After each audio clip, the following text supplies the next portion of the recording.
The views and opinions expressed in this podcast are those of the individual guests. If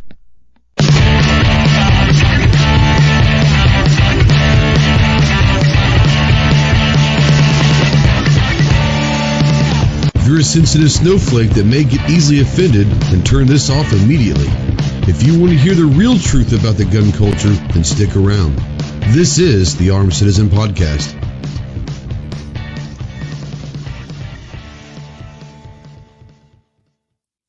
What is going on, my Go Squad? Welcome to the Armed Citizen Podcast Live. This is episode number 195. Today is Tuesday, June 8th, 2021. Today is kind of an interesting day, kind of a cool day. If you've been following us at all on any of the social media stuff, today is the 4-year anniversary of our very first YouTube video being put out into public. So 4 years of this fiasco, and I want to say thank you to everyone that's been there since day one, those have been taking this weird ride, and those that will join the dark side eventually, and then all that. Thank you so much. A special shout out goes out to obviously to my patrons. Honestly, I couldn't do it without you guys. You guys are awesome. Thank you so much. To the YouTube channel members, which we just gained a new one today, and Lucy out there. Not only did Ricardo join the channel member, but he also sent way long ago a $5 super chat saying congratulations. So it's already kind of disappeared, but thank you so much for that. But yeah, 4 years. And if you would have asked me 4 years ago if I would have done this, first of all, I would have said you're crazy. Second of all, I'm surprised I lasted a month at this. But yeah, we're loving it. Man, mandatory care out there, the $2 super chat for the algorithms. Thanks. Appreciate you, brother. As you guys know, all super chats go towards sending care packages to our troops overseas. So thank you very much for all of those. Not asking for super chats by any means, but if you do, they go towards care packages we send overseas to our guys and gals in uniform downrange. So I appreciate you very, very much. If you are live in the chat, then welcome to the dark side. And we don't know that you're out there unless you do say something. And so if you're out there throughout the show, you have a comment, a question that you want to be seen or talked about or answered, if it's relative to the conversation we're having, go ahead and tag myself or any of the people on the panel, or you could do a super chat, and obviously we will make sure that all super chats are read and seen and all of that. But just tag one of us and we'll get to them. If you want to call in, yes, you can call in or text into the show on the Ghost Tactical Hotline presented by our good friends over at Sportsman's Guide. That phone number is 530-364-4678. If you are a veteran, really anybody, but especially if you're a veteran and you're in that hole, in that dark space, and you can't find the light, and hell, you're questioning if there is a light out there anymore, feel free to call me, text me, email me 24/7. I cannot give you medical advice, but I sure as hell can probably give you at least be a decent ear to talk to and talk you through some stuff. But yeah, if you are looking for someone that can get you towards medical advice or can help in a medical way and all that, please remember two things. One, you're not alone. You've got a lot of brothers and sisters out there that are willing to help. And two, the world is a much better place with you in it. So if you're out there and you need some help, please contact the Veteran Crisis Hotline at 1-800-273-8255. Once again, 1-800-273-8255, the Veteran Crisis Hotline. As always, we're spotlighting the United States Marine Corps. So if you want to find out more information on what it takes to earn the title United States Marine, check out the website marines.com. And as always, we're a proud member of the Self-Defense Radio Network. It is a great group of people that do podcasts and all of that, to where it's pro-gun, pro-2A, pro-freedom, all in one area. So if you're interested in that stuff and you're looking for some great podcasts, you probably know all these podcasts that are over there, but they've got them in one central location. Check out selfdefenseradio.net. So I want to first start out, and our good friend out there, Rod Gates, says, "What's up, Ghost?" Had about an hour-long conversation with Rod today. I miss conversations with Rod. It's been a couple of years since Clover we were down there. It's been a couple years, hasn't it, that we've seen Rod and Shelly, because they didn't make it up to last year, you know? Yeah, it will be this summer. Yeah.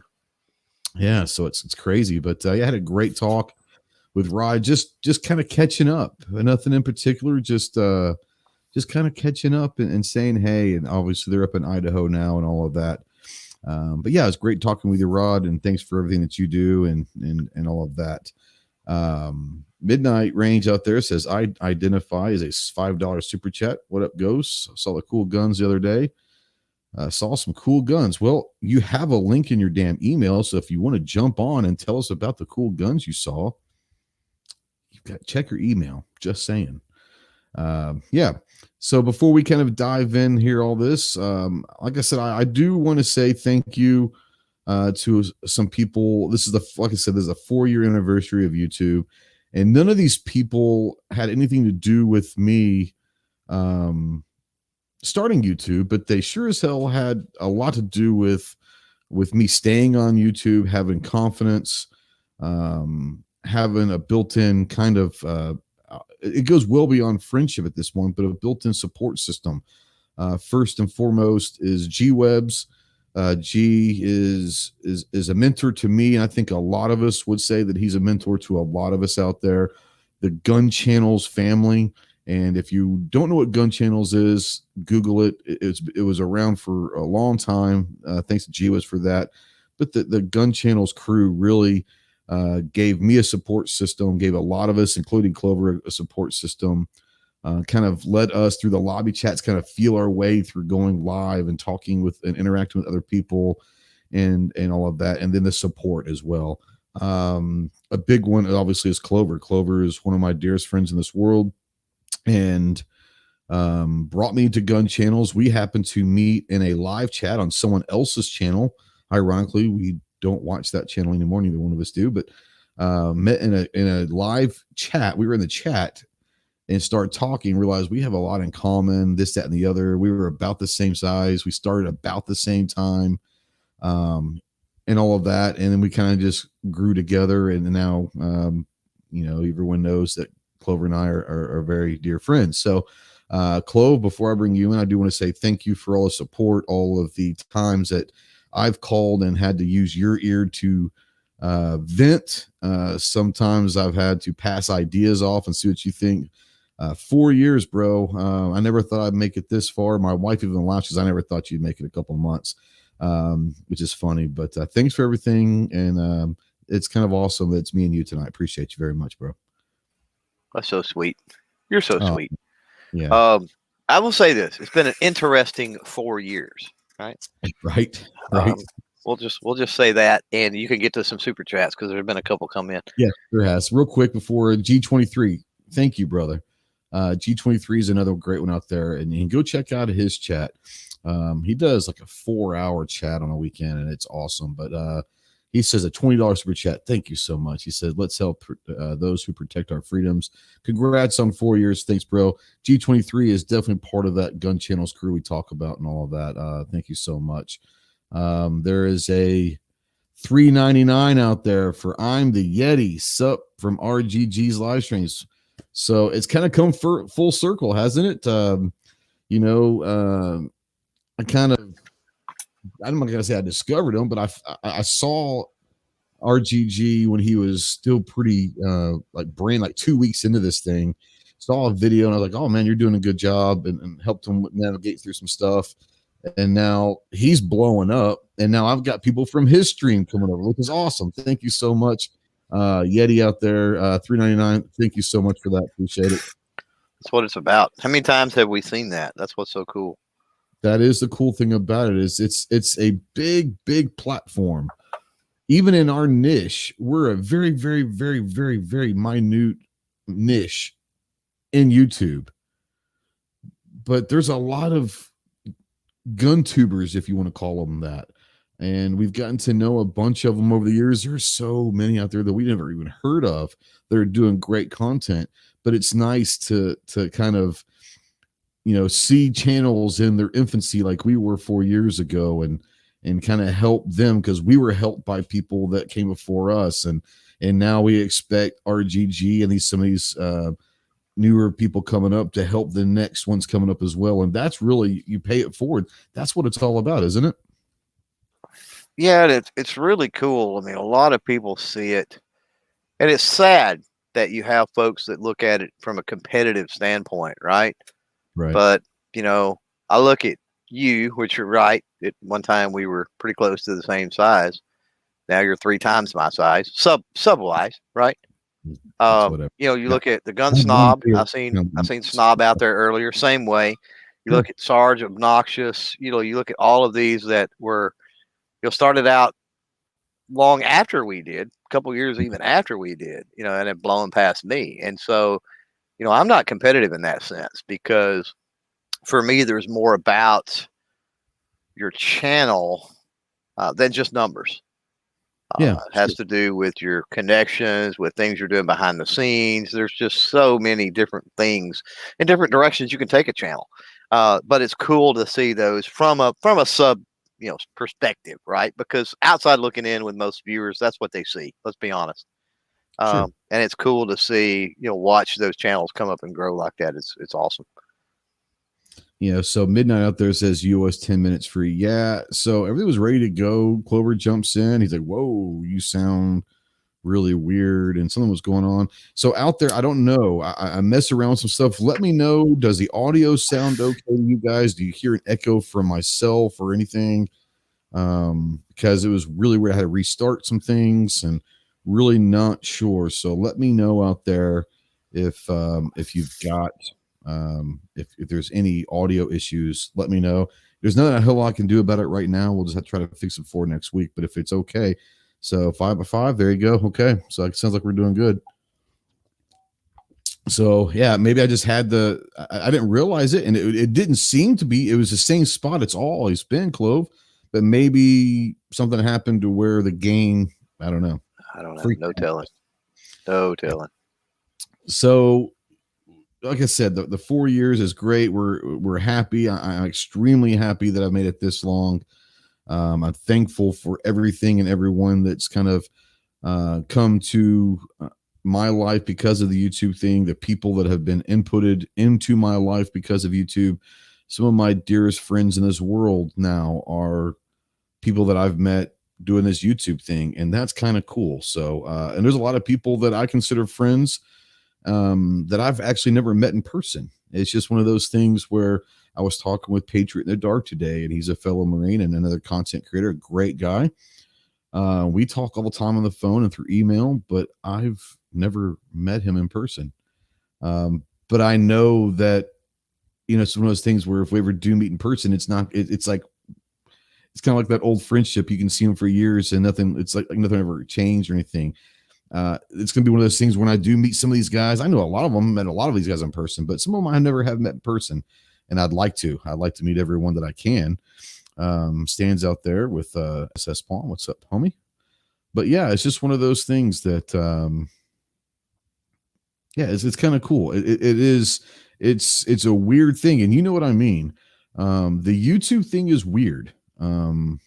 You're being a creator introduces you to a whole nother world of ideas and weird freaking people. And I'm not saying anyone out there is weird, but we all know there are some weird people out there, and sometimes weird isn't bad. Off the X says that, hey, we need a meet and greet. Yeah, I don't know this guy, so no. Lance is a buddy of mine from here. We shoot together all the time.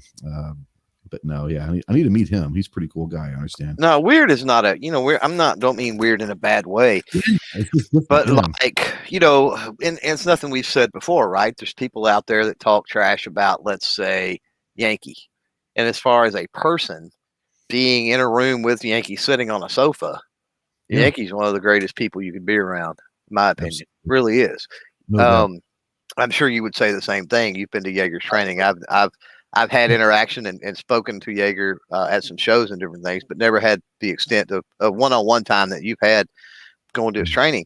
But just from my interactions online with James, and then also seeing him at a few shows here and there and having a brief conversation, awesome stand-up guy. Both of those super polarizing figures, right?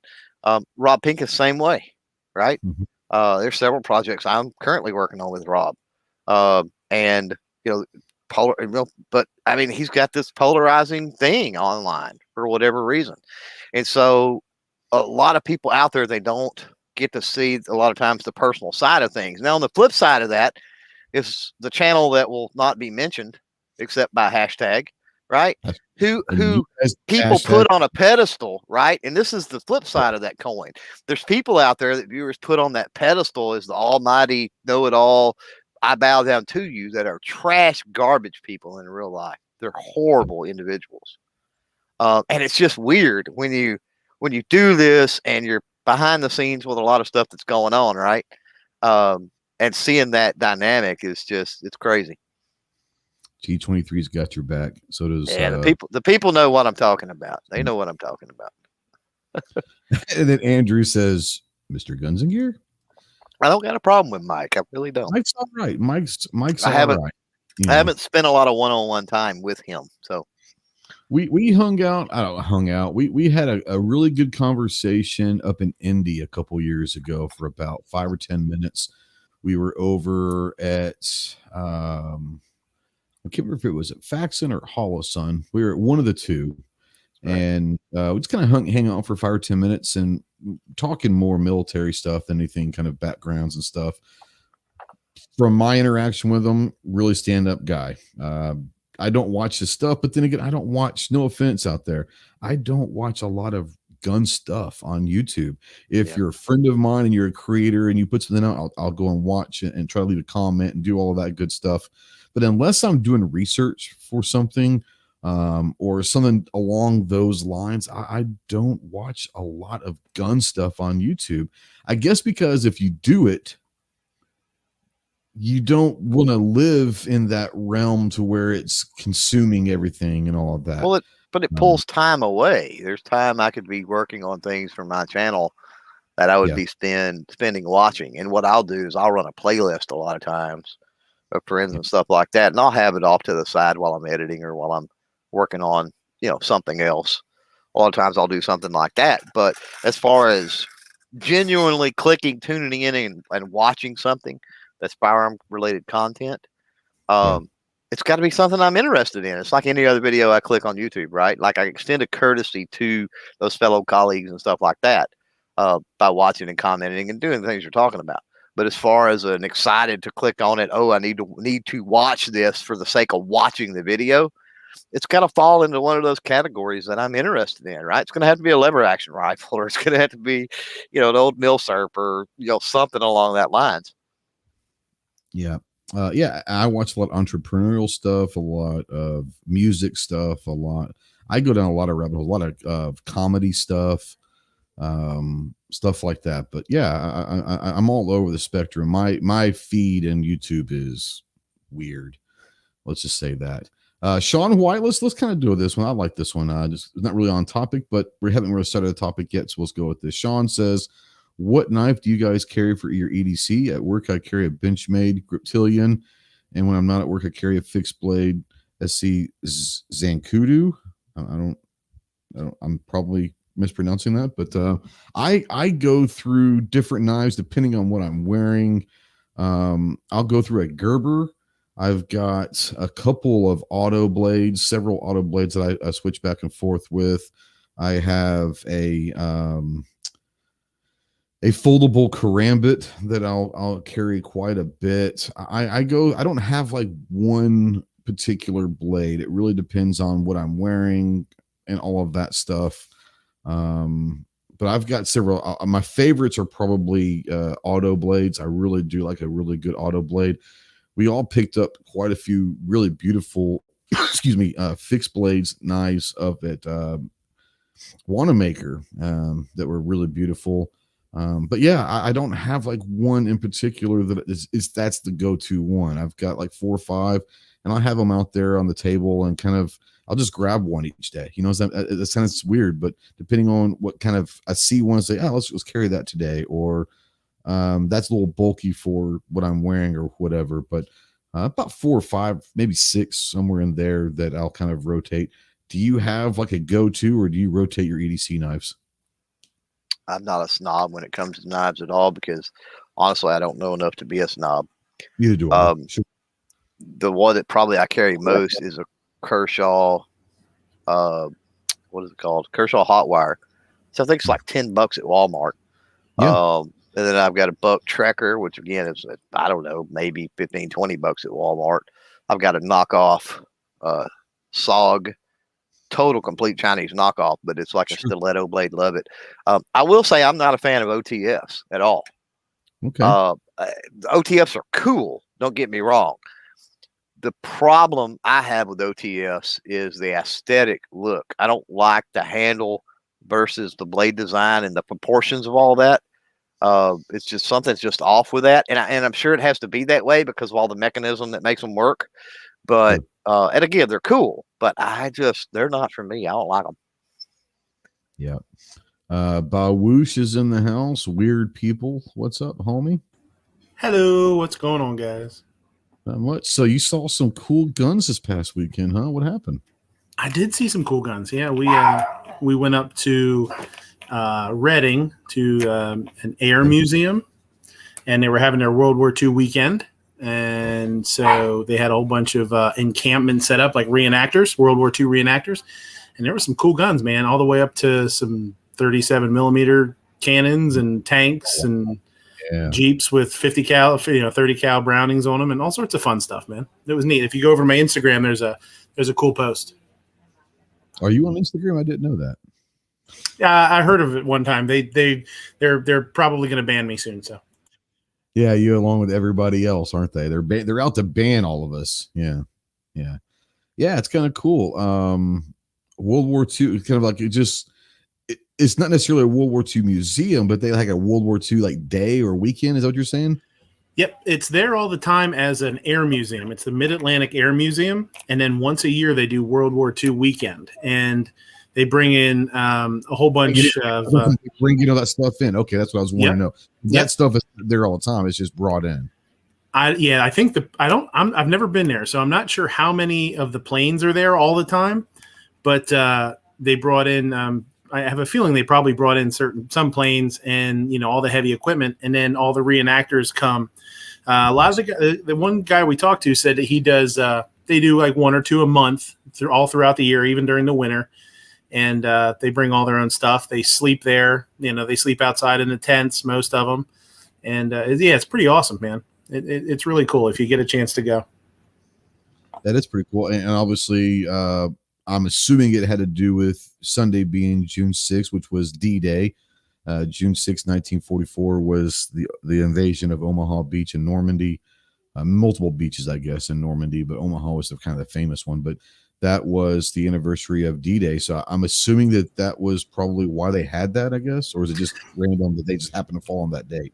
I think they tie it in. I think they tie it into that. And they do, they have live music and they do, it's kind of neat. It's kind of reminiscent of like what you would imagine like a USO show would be back in the day. A lot of the women dress up, like pinup girls, and the guys wear their uniforms, and they have a big dance every night with live music. It's really neat. It really kind of sucks you in, when you're walking around and everybody, a bunch of people around you are dressed in period costumes, kind of, if you want to call it that.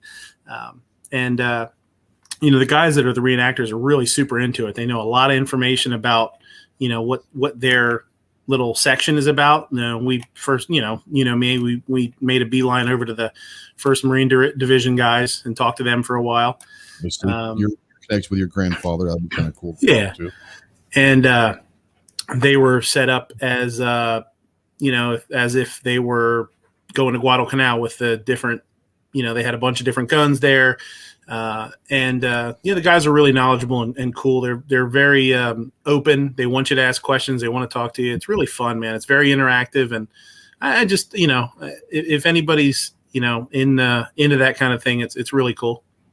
And that's in Reading, Pennsylvania. Yep. It's at the Reading Airfield. I guess it's called the Reading Airfield or Reading Airfield. It's the Mid-Atlantic Air Museum. It's where they have that all year round. Yeah. So Weston wants to know, were you one of the pinups?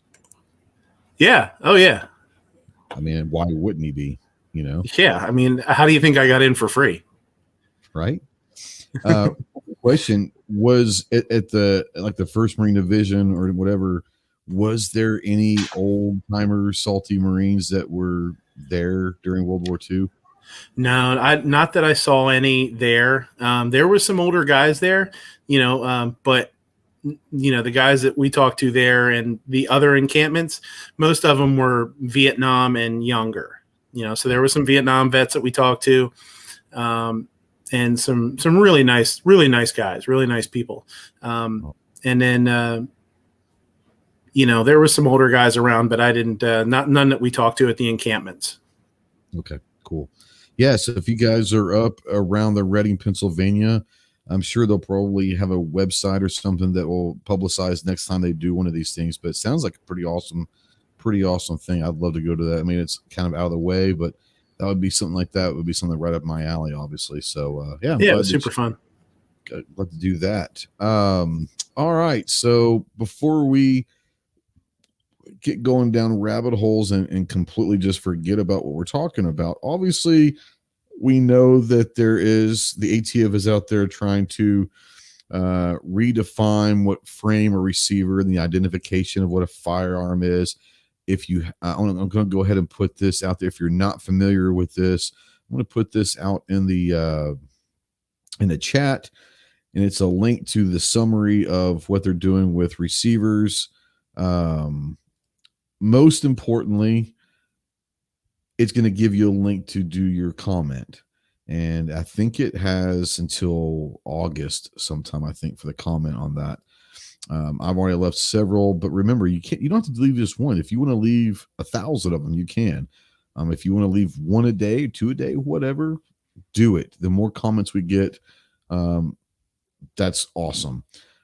The second one that came out yesterday that I'm sure everyone's kind of heard about, and I'm not going to go into this, that, and the other, because I have not read all 71 pages of it yet. I'm not going to lie. I've read a lot. I've skimmed through it. There's 71 pages of this thing. I'm sure that Crump or, Jared or someone has put something out on this. GOA has probably put something out on this. FPC. So go check their websites and all that. But what I am going to do is I'm going to put this in the chat. This is a link that you'll have to go to read the summary. It will also have a link to the PDF of all 71 pages of what they're trying to do with the definition of a stabilizing brace. And the comment period has not started yet. When you do go to these websites, the ATF.gov, and you go to these, there will be a pop-up and it says, do you want to be notified? I would suggest, and I'm sure Midnight and Clover, you probably are as well, but sign up for notifications and email alerts from the ATF. And every time they put something out, you'll be notified through email. And whether or not you like them or not, or agree with them and all that, at least that you will be up to date every time they do release something. But on the factoring criteria for firearms with attached stabilizing braces, I'm just going to read the summary real quick, okay? And then we'll go into discussion. But this is from the ATF.gov. On June 7th, 2021, the Attorney General signed ATF Proposed Rule 2021R-08, factoring criteria for firearms with attached stabilizing braces. This will amend the ATF's regulation to clarify when a rifle is intended to be fired from the shoulder. The proposed rule outlines the factors ATF would consider when evaluating firearms equipped with a purported stabilizing brace to determine whether these weapons would be considered a rifle or a short-barreled rifle under the Gun Control Act of 1968, or a rifle or firearm subject to regulation under the NFA. What is proposed in this rulemaking? The proposed rule, would, 1, amend the definition of a rifle in 27 CFR, blah, blah, blah, respectively, by adding a sentence at the end of each definition to clarify the term rifle includes any weapon with a rifled barrel equipped with an attached stabilizing brace that has objective design features and characteristics that indicate that the firearm is designed to be fired from the shoulder. Part 2, set forth in a worksheet factoring criteria for rifled barrel weapons with accessories commonly referred to as stabilizing braces. ATF worksheet 4999 to aid the firearms industry and public in understanding the criteria the ATF considers when evaluating firearm samples that are submitted with an attached stabilizing brace or similar component accessory. This proposed rule would not affect stabilizing braces that are objectively designed and intended as stabilizing brace for use by individuals with disabilities and not for shouldering the weapon as a rifle. Such stabilizing braces are designed to conform to the arm and not as a buttstock. Goes on, it says, ATF is receiving comments on the proposed rule for 90 days starting the date the proposed rule is posted in the Federal Register, which it has not been yet. We will update this section when the proposed rule is published in the Federal Register. You may submit comments, blah, blah, blah, blah. Then it says here, if you commented in 2020. Now, this is interesting where it gets. I don't know if you guys have read this or not, but it says, this proposed rule is a separate action from the notice on the objective factors for classifying weapons with stabilizing braces published on December 18th, 2020, and withdrawn on December 31st, 2020. No comments received under the withdrawn notice were considered for this proposed rule, and no comments received pursuant to that notice will be considered as part of this proposed rule. Commenters will need to submit new comments in connection with the proposed rule. So if you guys remember, we basically went nuts on the comment section on the braces there right before Christmas, and New Year's Eve, they said, we're withdrawing this. I really hope that we can do the same thing when this comment period comes out. What I want to do is I want to piss some people off. I like pissing people off. And I want to bring in Midnight and Clover. I want to bring in Midnight real quick and say, not saying that any of us agree with this or like this in any way, but are you surprised that they resubmitted this, or they're going to open up? They withdrew it back in December. Are you surprised, Midnight, that they've come back again and seemingly doing it again? I am 0% surprised. And I think, one of the things, I watched a couple of videos on it, and they really have a ton of stuff in this bill, it seems like. And I know the first one that was submitted, last year or whatever, where not everybody, but, a lot of us wrote in. One of the big things was how vague some of their wording was, and how are you going to do this, and how are you going to clarify that? And, this doesn't even make sense. It seems like they packed this thing full of all sorts of wording to just try and cover anything and everything they can, whether it makes sense or not. From the whether the brace wraps around your arm or it doesn't, they mention the CAC brace by name, the amount of material at the end of the brace, how much the gun weighs. They're talking about the way the sights are used, all sorts of stuff. And I think they're doing their damnedest to just put as much stuff into this and just shut everybody up, and just to not let anybody have any kind of rebuttal. And it's pretty worrisome. I mean, I don't know what's going to happen, obviously, in the future, but I know, looking at it and seeing some of the stuff that they have in there, I was really surprised. It's almost like, this sounds, this sounds bad, but I feel like they almost took the last period where we could write in, took all the stuff that that people said, this is vague and that's vague, and how could you do this? And they tried to fix it. Now, whether they did a great job at it, I don't know if they did a great job at it, but they sure as hell tried to patch a bunch of holes in it, if that makes sense, Yeah, I mean, I just put a link out there to the 71-page PDF that's out there that you can download. 71 pages. Read it. I've read a lot of it. I haven't read all of it, and I've got it up here. It's they go into a lot of things, and I think that you're right when it says that they said that none of the comments were used. That's crap. I think that they realized with the onslaught of comments are coming in. First, we're up for a fight. Two, if we're going to do this, we need to. They like to talk about loopholes, but they needed, in their minds, they needed to close up some loopholes or clean up some language. And I think what they've done, and what I've read, is this goes well beyond stabilizing braces. This is going to be something that could affect a lot of accessories. That it's just it's crazy. So go out there and so Travis T says find creative ways to show them how ridiculous the whole concept of regulation of even SBRs is. So here's the thing. And in part of this, and I can't find it because it's 71 pages, but they go in and they're talking about short barrel rifles and talking about the dangerous short barreled rifle and short barrel shotguns.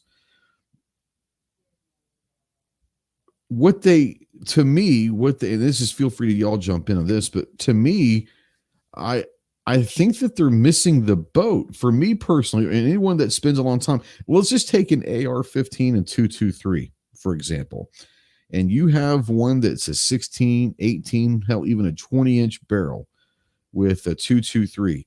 It might not be effective, but it can reach out and touch 1,000 yards easily, right? But you get yourself a 10.5 or a 7.5 inch pistol or SBR, and you're cutting that effective range and not just effective range, but overall range at least in half. You're talking about shooting a 223 at 250 yards at that point. Not really sure if that's even an effective range for, let's say, a 7.5 inch AR pistol. So exactly what is the danger? It's not going to travel with as much force. It's not going to travel with distance and all that. But the ATF literally says in this thing that short barrel rifles and short barrel shotguns are a danger to society. And Clover, I know you already unmuted. Do you want to address this first and see, how do they come up with the idea that they are more dangerous than longer barreled rifles? So who knows how they come up with anything? I think we need to be careful going down the how dangerous they are. I thought for a second you were going to say, because no crimes get committed. Well, they're going to go to that's because the NFA and they're registered and all that. So we got to be careful, I think, going down that road. To answer your question about being more dangerous, I think you've got to also look at the commonality, the prevalence. I don't know what the word is nowadays of alternative calibers, right? I know that most people out there, they think 223, 5.56. My mind is totally different. I was 300 blackout before it was ever even remotely cool. Talk about this all the time. It was called 300 Whisper. My 8.5 inch has pretty much the same exact effective range as my 16 inch. Pretty much exactly the same. I can do about the same with it. Especially if you're talking a human sized target, right? Specifically hunting and things like that. So I don't see any mention of caliber or anything like that, which is sort of concerning when they want to point to one thing being more dangerous than another, because is it really? What you're saying is true, that some calibers you lose all types of efficiency and effectiveness, let's say, right, by going to that short of a barrel. Others not so much. So there's no consistency there, and to provide a catch-all rule. And that was the other thing. I know that Midnight misspoke when he said bill. This is not a bill, and that's one of the number one problems with this. This is a bureaucratic rule change. If this was a bill that was going through Congress and we could call our representatives and throw a fit and it actually went to a vote and other things, would be a totally different situation. This is overreach pure and simple of changing definitions in legislation. Now, to tie that to the past, I've got two examples of things I want to talk about real quick. Number one is the bump stock thing. If you remember, there was 2 bump stock comment periods. The first one, we crushed it, absolutely crushed it. And then they brought it back later on. A few months later, they brought it back. Yeah. And we didn't crush it so much on that one. We got complacent. Folks wasn't paying attention.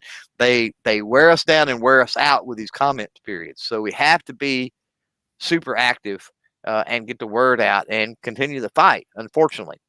As for where this will eventually lead, I point back again. I fall back to my experience in the 90s, shooting, talking about, looking at, building, whatever, AR pistols. We didn't have pistol braces. And back then, there was a huge gray area whether or not you could even have an AR pistol. That's true. Without a butt stock, right? Yep. We had people that at the time, nobody made a buffer tube that was smooth, right? The only ones you could get either had the screw hole in the end for the A1, A2 style stocks, or they had the adjustable, right? For the, I guess the A3 and A4 it would be, right? They had the adjustable pieces. And so the workaround way back then was you JB welded the threads on the end of an A2, right? Or you milled off the adjustable part, right, on a shorter one. Most all of us, we JB welded the A2 because that was easier. You don't have access to a mill. What are you going to do? And then you build it with a shorter barrel. It constitutes a pistol because there's no buttstock on it. But even then, that was a gray area, right? But even then as well, you can still shoulder that thing. You can still shoulder it from a buffer tube. It's not the most comfortable thing in the world, but you can shoulder it. So here's my question. If this is allowed to go through and these rule changes happen, they're already talking about shouldering. How far of a leap is it to say there's no AR pistols at all? Because you could still technically shoulder a buffer tube. I don't think it's that far of a leap. Right, and that's one of the things that I was watching Guns and Gear's video, and he's like, well, what can't you shoulder if you really wanted to? You could shoulder a Glock 19 if you wanted to. It's there's so much variance, and you can't shoulder anything that doesn't stick out without reciprocation, stick out back past the grip area. You can't shoulder.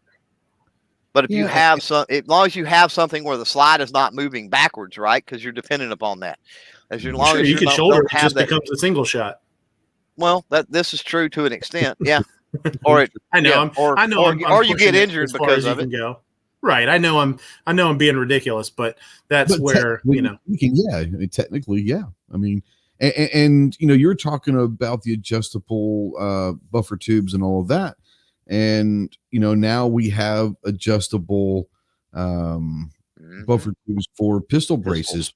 Now there's going into length of pull and how many clicks can be in that and all of that.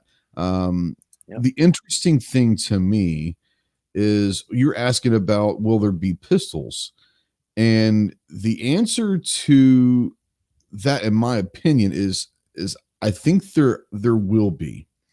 I think that there will have to be, because I think that they could be sued very, very easily by the Disabilities Act. So if they took the AR pistol and stabilizing braces altogether out, I think that that's a big lawsuit, and I think that the Supreme Court would bull that down because of the Disabilities Act. I'm just saying. So you solved that. Go ahead. I'll let you finish. Well, I was going to say you solved that just by a 4-inch, 6-inch Velcro strap on a buffer tube. You don't have to have the rubbery piece on the end to strap that to your arm. You don't have to.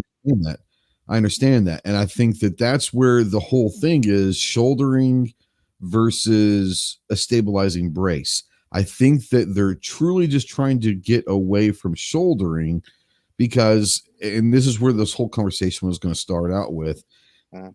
Feel free to both of y'all to jump in. Whether or not we agree with this, I think that if you think in a logical way, we all knew that this was 10 years in the making at least. We all knew, whether we want to admit it or not, that stabilizing braces were being looked at by the ATF as a get around for an SBR. Yeah, that was my point. I think it's money. I think they're missing out on a lot of $200 tax stamps.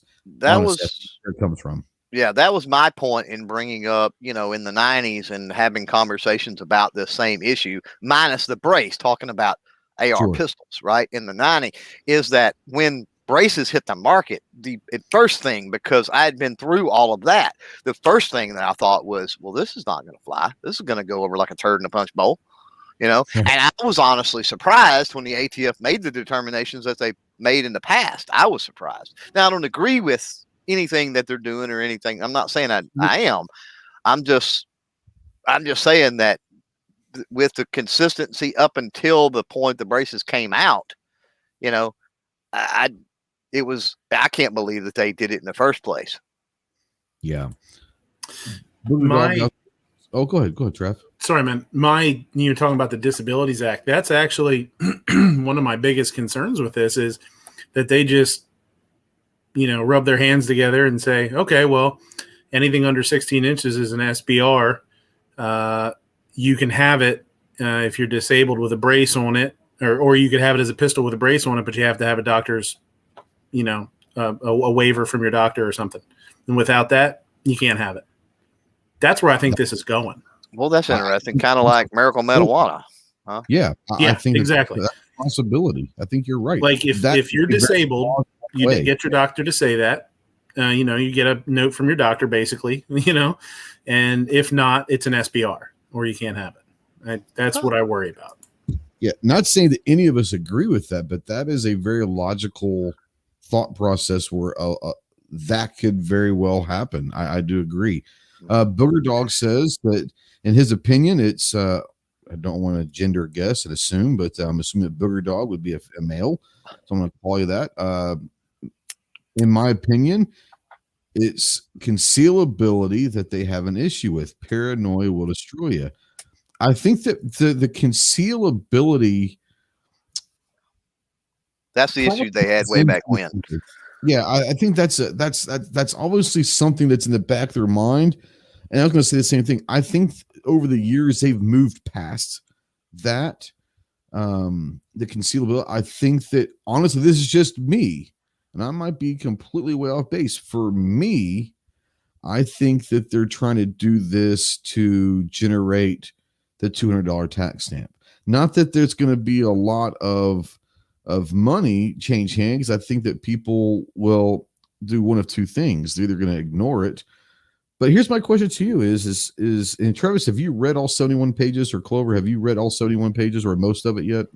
No, I haven't read it myself. I started to read through it, and then I just watched a couple videos on it while I was doing stuff around the house. Well, I haven't even watched any of the videos, so maybe you guys have watched some videos out there about it. If you guys remember back in December when this came out, there was that notion that said if they decided to go ahead and make this an NFA regulated item, that they were going to basically, instead of grandfathering in pistol braces, that they would go ahead and give free tax stamps to convert those to SBR NFA items. Have you heard if that's still, because if they do that, they're getting ready to lose their asses in this? No, I didn't hear anything about that. I didn't hear anybody mention that. And that was actually one of my questions too. I don't want an SBR. I mean, I've said that before. I want an AR pistol. I don't want an SBR for specific reasons, but sure. No, I haven't heard anything about that. I didn't know. Clover, have you heard anything about the initial I have spot read through it. Sure. Yeah. And I haven't listened to a whole lot on other videos or anything like that, but I too did not catch, and that's one of the things I specifically was kind of scrolling through there looking for, and I didn't see any reference to it, which bothers me. Right? I mean, if they're going to do it, if they get away with it, what do you do? And that gets into the enforcement side of things, right? It's like, how in the world do they plan on enforcing this, especially if they give no recourse?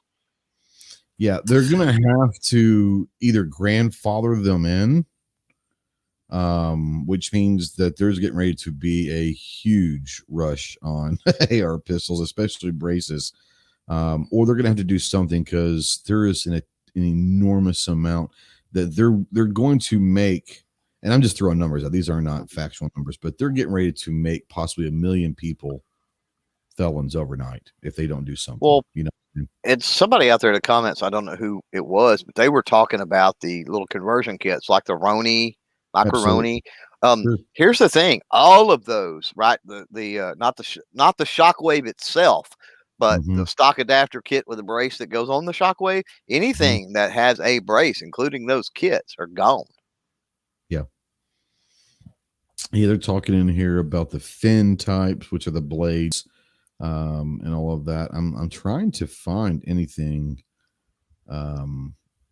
So here's what the part that I want to kind of go into next is they're talking about the configuration of a weapon. So if you're reading along with this out there, it's going to be page number 25, I believe, 25.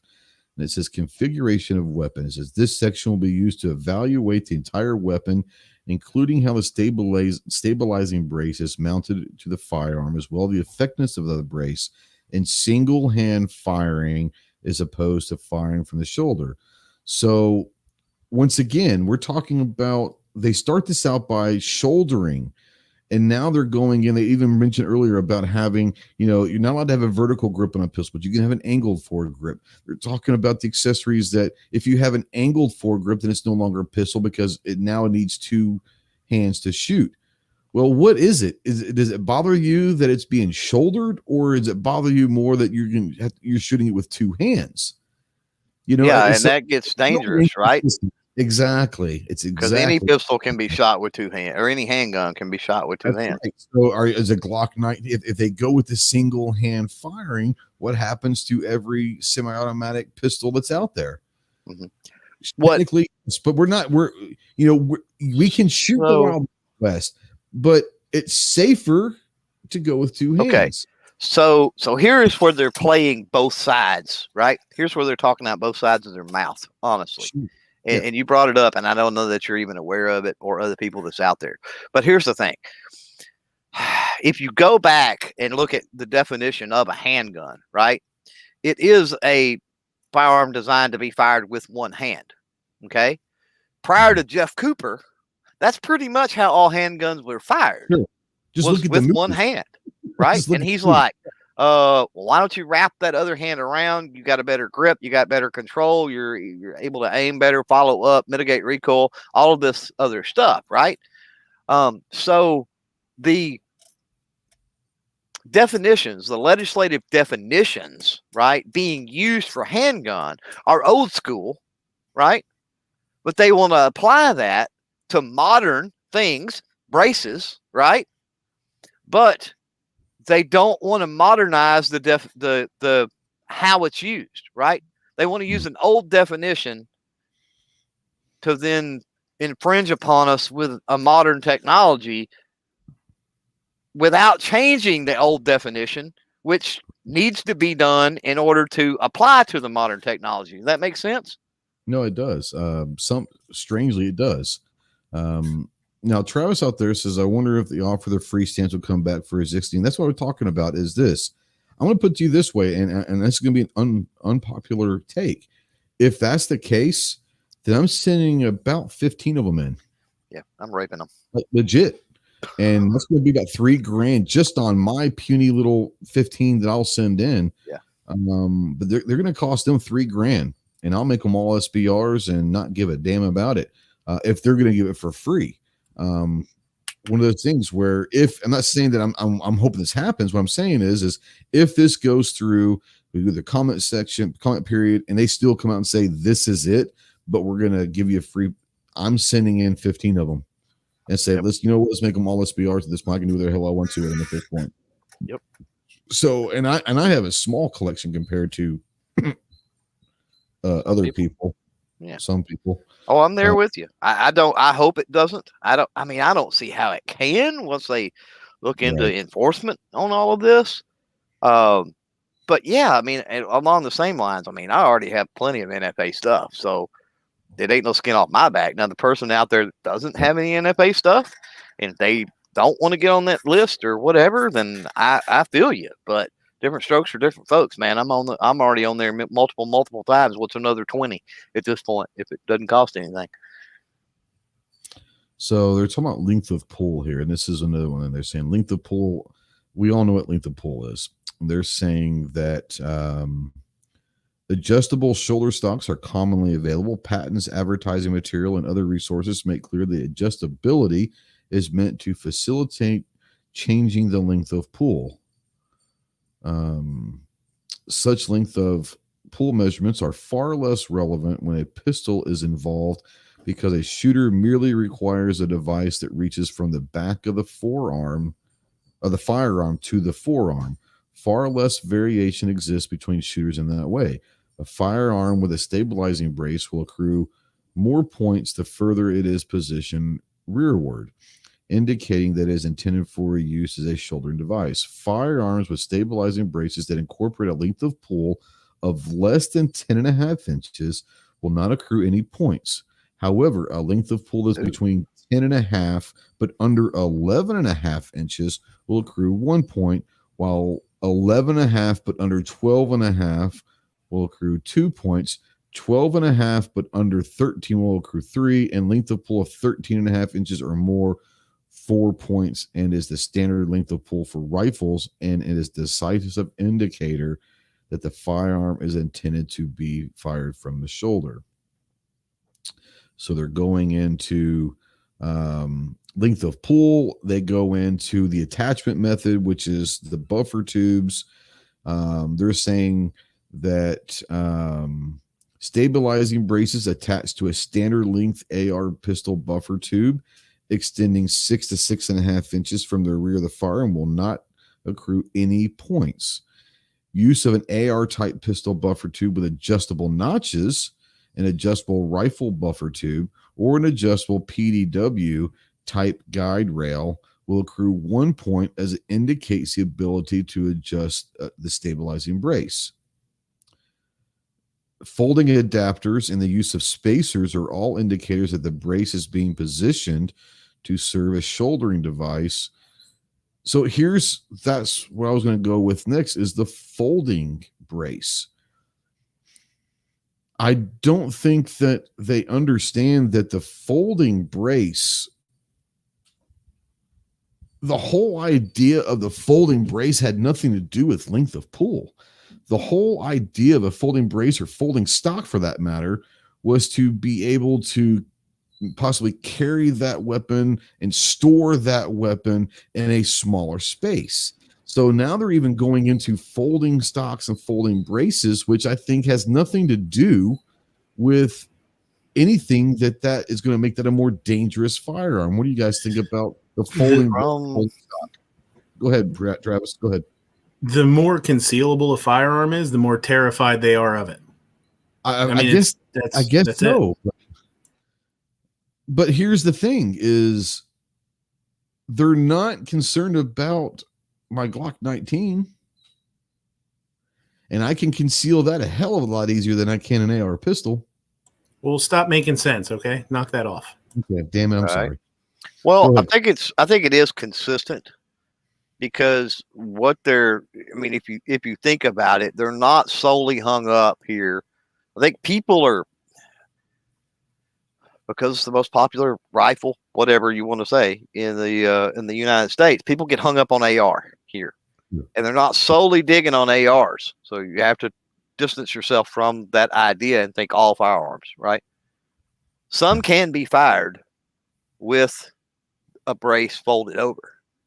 Mm-hmm. Some can be. The AR obviously can't, right? It's not the way it works. Well, some are. There are some new designs that allow that. But the traditional design of the AR, it cannot fire when the buffer tube is bent over to the side. So, well, I guess it could. It can fire. It just cycle. It could fire once, I guess. Yeah. It just won't cycle. Yeah. Right. But anyway, so if you take that into consideration, that we're not talking about just that particular firearm, then you still get, when that stock is extended back out, you still get the length of pull issue, right? What Also, what worries me is this point system. So, number one, what people out there need to realize, anytime they're talking about a point system, they're talking about manufacturers, right? Because that's the way the ATF operates. When they import firearms in, when they approve firearms for designs to be built even in the United States, whatever the case may be, right? When manufacturers go to them or importers go to them or whatever, they apply a point system. So that's what they're talking about. And a lot of people have commented about this. The problem with implementing that point system is not only is that undue burden now that every single model, every single variation that a manufacturer may create, they got to worry about the point system, blah, blah, blah. But you've got a firearm in the AR platform, right? A design that is readily built by individuals. Correct. That are not going to know all of that point system necessarily. So here's what's, if you think about it, it's like, ooh, this makes sense. Well, what comment period are we in right now? The one to build firearms, basically, right? You're talking the receivers? Yeah. Right? Yeah. Okay. So if they get that, then the individual with this, the brace, the individual don't matter because you can't make it anyway. True. So is the point system writing on the wall that this is their follow-up, hoping that they get the receiver thing? This is the follow-up to take it the next step further. Yeah, I mean, the whole idea of being able to build your own rifle, whatever it may be, going away is pretty scary. I think you're right. This is being the next in the series or the next saga of the ATF. Yeah, I agree. There's another part here I want to go into, which really, it just, once again, these are supposed, and I'm using this word loosely, guys, so don't start yelling at me. Don't, whatever. But these are supposed to be the quote unquote experts of firearms. They are literally the Bureau of Alcohol, Tobacco, and Firearms. These are supposed to be the ones that are regulating, or they are ruling, or they are creating definitions, whatever. They're supposed to be the firearm experts, right? If you go to a federal court case where a firearm is used, the government's probably going to have an agent from the ATF as a witness, as an expert witness. So if they're going to call them experts in the court, then let's say that they're supposed to be experts, right? I'm going to preface that by saying this, but this just proves you that these people have no idea what they're talking about. So this is peripheral accessories.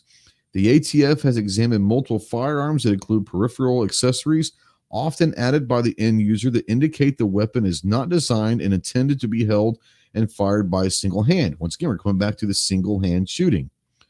Such accessories include secondary grips, hand stops, flip up rifle type sights / scopes with a limited eye relief, and bipod / monopods. Certain hand stop attachments have been determined to protect a shooter's offhand from being placed in front of the barrel and do not in and of themselves redesign a pistol to be fired with more than one hand. However, the presence of such an attachment is an indication that the weapon may not be intended to be fired with a single hand, but rather intended to be fired from the shoulder. As such, presence of a hand stop will result in 2 points being accrued. Further, the presence of any secondary grip on a weapon with a stabilizing brace accessory changes the classification from a one-handed to a two-handed weapon, thereby disqualifying it from being classified as a braced pistol and resulting in the subject firearm accruing 4 points. Installed sights are also indicators. Sights, including flip-up sights, okay? Installed sights are also indicators as to be intended use of a firearm with an attached stabilizing brace. ATF has examined numerous AR-type firearms with a stabilizing brace, accessories that lack any sight or any incorporate rifle-type flip-up or backup iron sights, which are only partially usable when firing the weapon with one hand. As such, the presence of this type of sight or lack of any sight will accrue 1 point. Further, firearms that incorporate a reflex sight, red dot, in conjunction with the flip to the side magnifier with limited eye relief, distance between the shooter's eye, blah, blah, blah, will accrue 2 points. Finally, any weapon incorporating a sight or scope that possesses an eye relief incompatible with one-handed firing will accrue 4 points, as this is a decisive factor in the stabilizing brace is being utilized as a shouldering device. For example, a sight would be incompatible with one-handed firing if it cannot be seen clearly when held at an arm's length.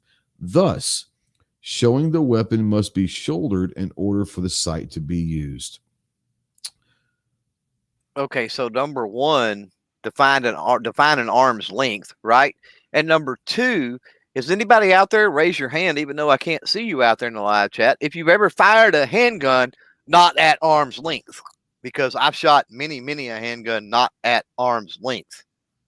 So I don't understand. I've shot from the draw. I've shot them from all sorts of places. Well, whatever. A more quick transition style stance is not at arm's length. All right, you're not fully extended with that. People that will exactly. If you shoot here, are you exactly at an arm's length, or right. is that an arm's length? Exactly. Yeah, that's yeah. It gets tricky, don't it? So I don't know. Again, you get back into enforcement. Same thing that going on with the receiver thing. That's the comment period now is. I don't get how in the world you enforce it. Now, again, I go back to you just talked a lot about the point system. And let's be clear on that. The point system is for manufacturers. When they submit, yes, there's submission to the ATF. So you're going to have some people that are going to make videos, I'm sure, and they're going to tell you that this doesn't matter because when they talk point system, they're specifically talking about manufacturers.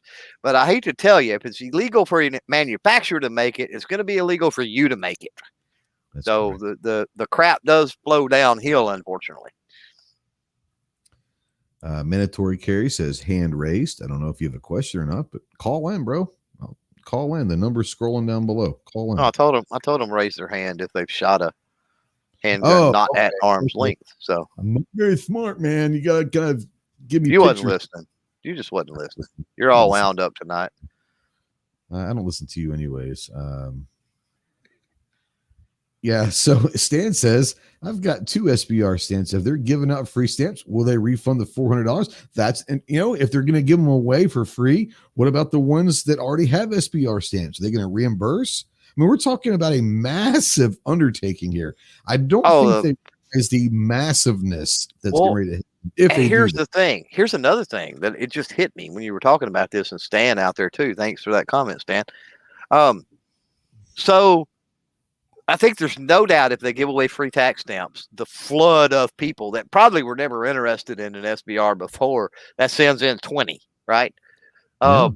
It just because for them it's always just been the money, right? Not to mention people like me that already have numerous stamps anyway, so who cares?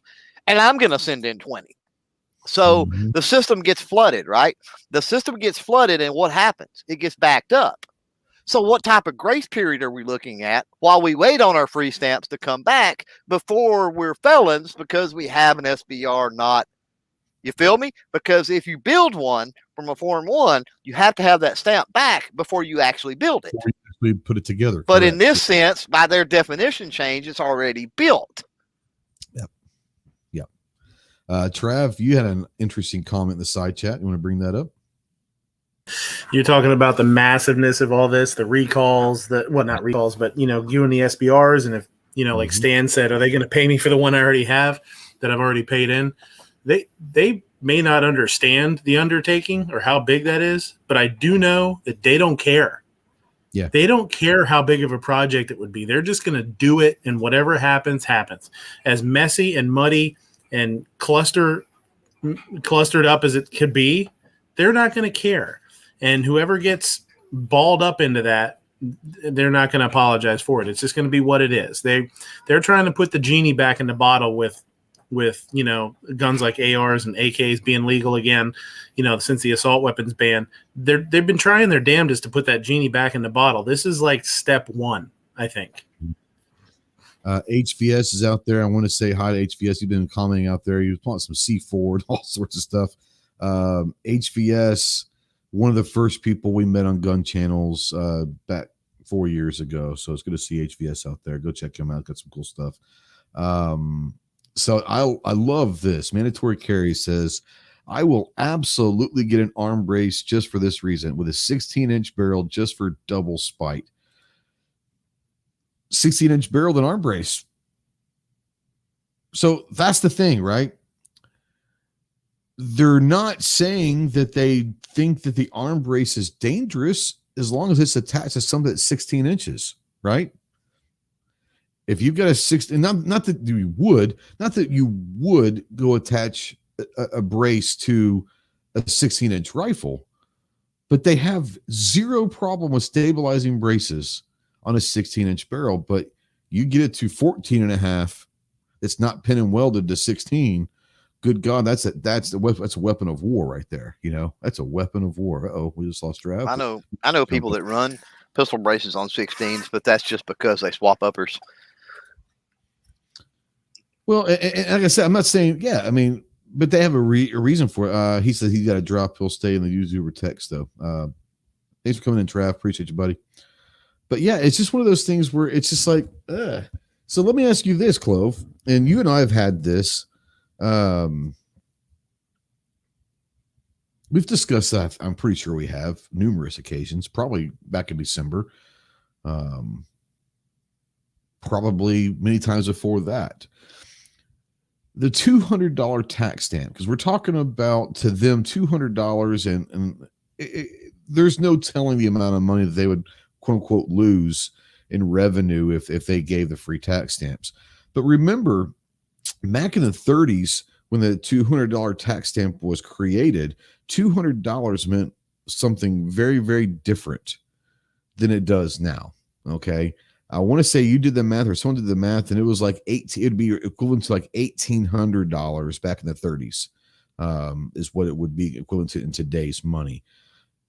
Today, we look at a $200 tax stamp. I would imagine that the vast majority of people that do not get tax stamps for suppressors or SBRs or whatever has absolutely nothing to do with the monetary value of that stamp and having to spend $200. It's more of, I don't want to wait 9 months or a year and a half to get that stamp in to be able to utilize whatever you're trying to do. So let me ask you this. Do you see a pathway in the future that the monetary value of a tax stamp ever changes from $200 up to a higher number? Let's say 1,000 or whatever it would be. Uh-oh, did we lose Clover too? Nah, I'm muted because I was in the comments. But I've talked for years. If we have to tread really softly on that issue, because they have the power. We talk about them not having the power, right, to do a lot of different things. That's a huge issue. What they're doing now with definitions and all this other stuff, definitions that are already in legislation that's been enacted, that has to go back through the congressional process. The bureaucracy can't just change your definition on stuff, right? And so, however, the cost of the stamp, a lot of people are not paying attention to this, and they're saying things a lot of times that it's like, I'm sure the government's aware they could do this, right? And again, I don't want to give directions on how to do anything, but we talk about inflation. Things are adjusted for inflation all the time. It's normal operating procedure without legislative effort, right? Now, I'll let everybody out there in the chat go do the inflation calculator on the difference between $200 and $34 now. Let me go real quick. But it's over $3,000. It's going to be. I'm sure. I thought 1,800 or something like that. But yeah, let's go around. No, go ahead. It's going to be over. You do it. No, it's going to be over $3,000. I got a good feeling on it anyway. But yeah, I mean, that would be something they could very easily do that would dissuade. But I don't think they want to do that because their objective here is to get people to register them, I think, right? Their objective is not to take them off the streets. Their objective is not to get rid of them. And if you jack the price up, accordingly for inflation, you would have less people registering stuff, right? And so their goal is to get them registered. Let's be honest. $3,942.24. Nearly $4,000. Wow. $1,000. And keep in mind, they can't adjust that just for SBRs. That would affect your suppressors as well. That's correct. That is correct. Let's see here. G23. This is an argument that I hear a lot. I don't do it because of registrations lead to confiscations. I'm going to play devil's advocate, kind of. Part of me believes 100% what I'm getting ready to say. The other part is the devil's advocate. It's up to you to figure out which one is which. Let me ask you a question. To Clover, to G23, to anyone out there in the chat listening, if you're listening in replay or listening in podcasts, question goes out, put in the comments. Does anybody out there honestly know someone personally? Not I heard from a friend of a friend, I read the newspaper.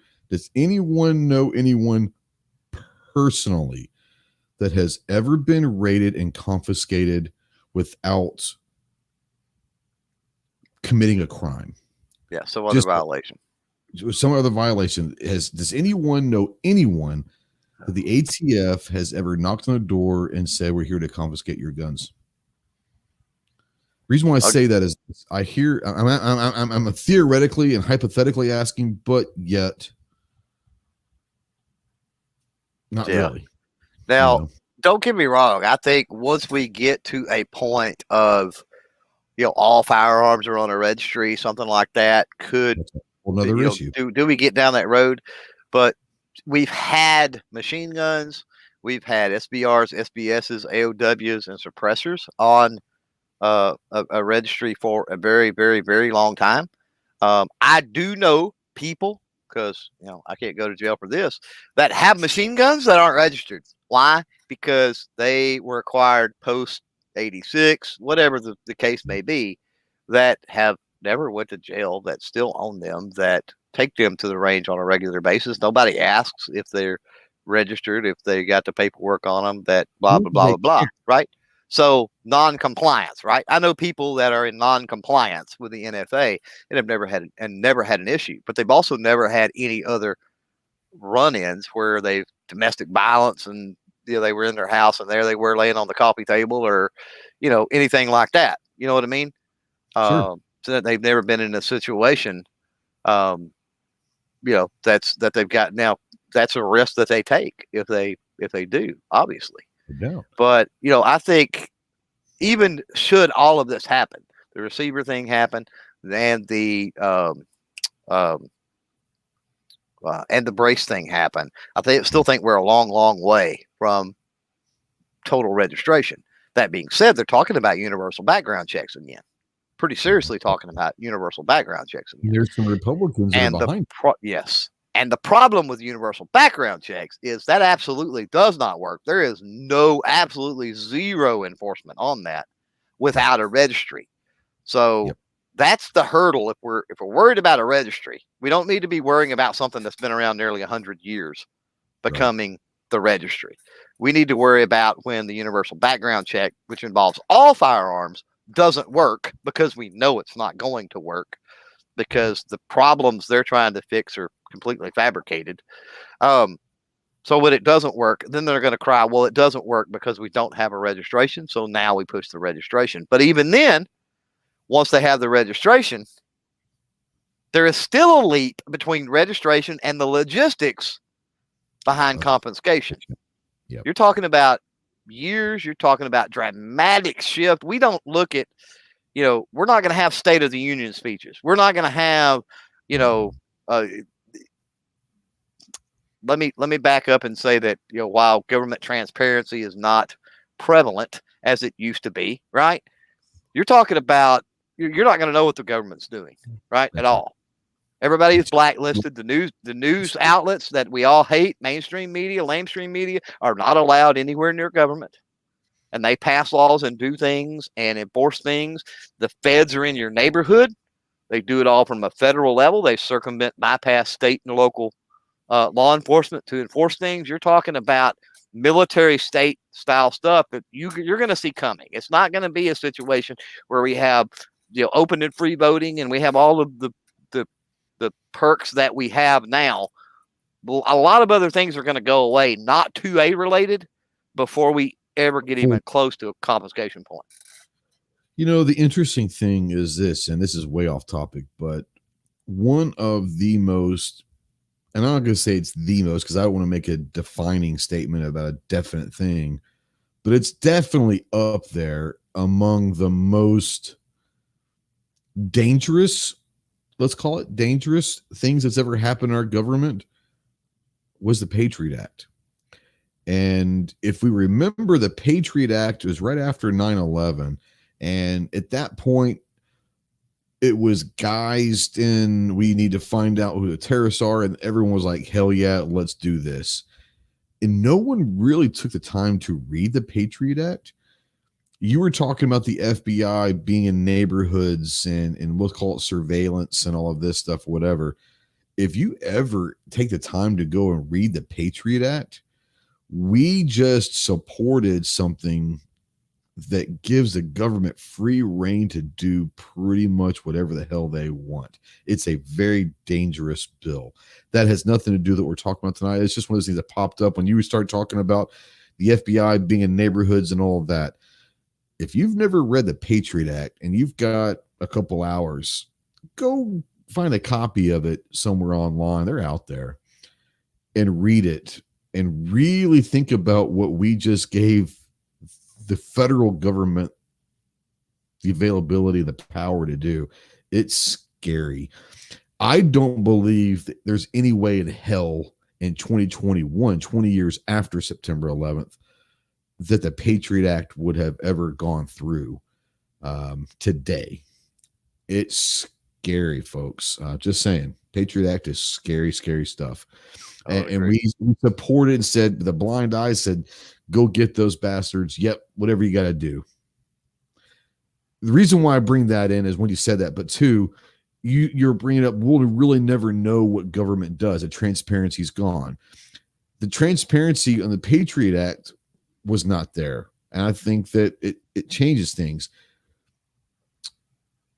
When we're talking about the steps to confiscation, which I agree with you, it's a long way if it ever happens. It's a long way away. That being said, the American people as a whole and in general are naive enough to trust still. They're naive enough to, if something does happen, you know what? Hey, do what you got to do. What if the next time they throw in the next Patriot Act type bill, they throw in a couple clauses about terroristic actions with firearms? You're now, not only can they come back and say, we're going to regulate this, but if you own anything below 16 inches of a rifle, a rifled barrel, or anything in the caliber above 22, you could be put on a terroristic list. That's not so far-fetched to believe that could happen one day. So there's always a lot of craziness, and your point about is the validity of your point of transparency in government, and the government will never really know what the government's doing until it's basically too late, is very valid, and that's scary. Very, very, very scary. Mandatory out there says, as a former gun controller in the crowd, I can tell you a total gun ban is going to happen if we see. I understand the sentiment, and I'm going to assume that mandatory carry says it's going to happen if we don't stay vigilant and stay aware. And that is 100%. I'm not saying it's going to happen if we don't, but we have to stay vigilant. We have to stay aware. We have to keep up what's going on. But ultimately, and this is a question I want to pose to you, Clover. Ultimately, if there comes down to crazy gun control, putting you on terrorist lists, or the confiscation side of it. I mean, we're talking the craziness of an outright, no longer, now they can't do away with the Second Amendment necessarily, but they could try. They can go into another continental Congress, I guess, and change it. But that's not going to happen. But there are ways to very, very, very much restrict firearms in America if they wanted to do it. Well, they can point blank violate the Constitution. They can. That's where I'm kind of going, is this. Even if they did that, even if, let's say that the Supreme Court is a majority of liberal, I'm not going to say Democrat, but liberal leaning justices. Mm-hmm. Do you honestly think, even if they're liberal leaning justices, their job is to protect the Constitution and interpret the Constitution? Is there, in your mind, in your opinion, is there any way that even a liberal leaning majority Supreme Court would ever say that that's constitutional? So we get into this is where everybody starts playing these scenario games. And I don't like playing the scenario games because it's hard for me to say what I would do and this, that, and the other based on some scenario that may or may not happen. And it involves so many different factors. People often overlook the fact that all of this is very, very complicated. And they think things are much simpler than what they actually are. Is there a absolute worst case scenario where we get the House, the Senate, and the presidency under similar ideological control? Because I don't even want to talk parties either, because it could happen from any party. Similar ideological control, then giving them the ability, because Senates confirm justices and the Senates can pack courts. Kind of what's happening right now, honestly. Then the Senate packs the court with ideologues, which then basically neuter the Second Amendment, because it doesn't matter what we do, they're going to pass whatever gun control. Well, it neuters the entire Constitution if you're talking about ideal. Because well, it's true. Yeah, you can't be an ideological and still be a Supreme Court justice, in my opinion. Yeah. So yes. I mean, I think there is an absolute worst case scenario, and there is a possibility that happens, but I don't see it as being a probability in any way, shape, form, or fashion. Right. And mandatory carry is absolutely right, and I'm glad he caveated that. Right? Absolutely. Yep. And that's the reason. I mean, look at the amount of, and I get it. People are going to say, well, just because they're a firearm owner, a gun owner, doesn't mean they're Second Amendment. Well, it doesn't mean they're not. And it doesn't mean they eventually don't come to that. And it doesn't mean that we just throw them aside and we talk smack because they're a new firearm owner and we don't think they're this, that, or the other. Right. Or maybe that they're not up to the task or capable. I hate this thing about how 2A somebody freaking is. Shut up about it. Like, seriously, if we're moving the same freaking direction and that person over there might not be as 2A as I think he should be, but he's moving the freaking ball forward, then I'm going to let him move the ball forward and I'm going to shut my mouth. Okay. So I think we've got another thing also you have to think about real quick before you jump in, because I will forget because I'm not very smart. There's another person that people tend to forget about. There are people, and I know some, and I'm sure you do too, that do not like guns, do not agree with guns, don't ever want to be around guns, but they believe in the Constitution. And whether or not they want or like or have guns, they respect the right that the Constitution gives us. Are they not allies? Right. Just because they don't own a gun and will sit there and say, I will never own a gun, I hate guns.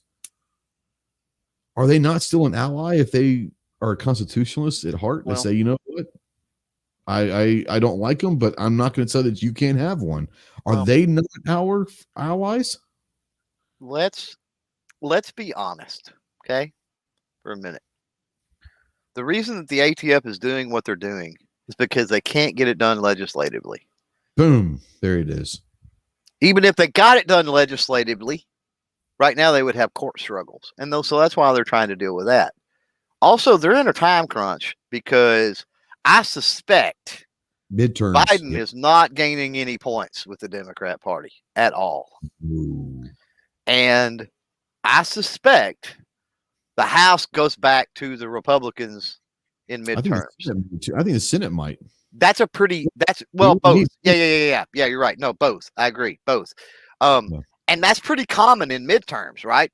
Yes, even in good times with a supposedly good rating on a president, we see that happen. We see that flip.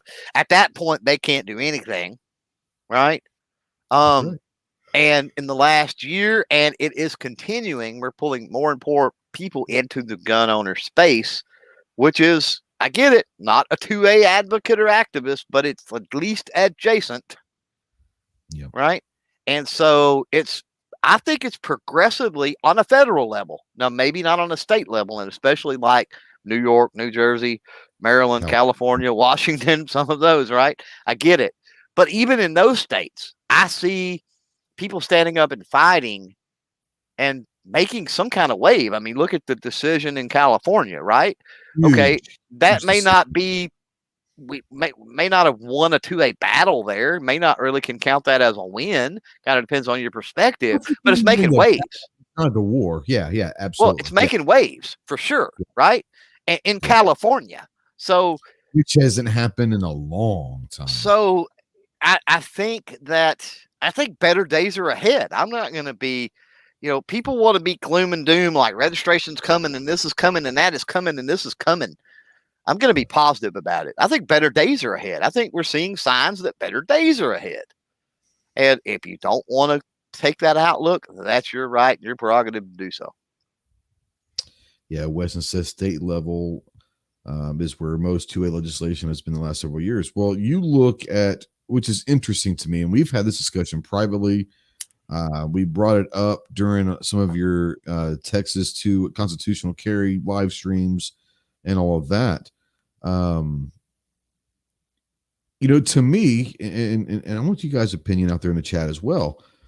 You have seen a concentrated effort, seemingly, at the state level this session across the country for permitless carry, for 2A sanctuary states, for suppressor type hearing protection act at the state level, for all sorts of stand your ground laws, all sorts of pro 2A legislation across the country.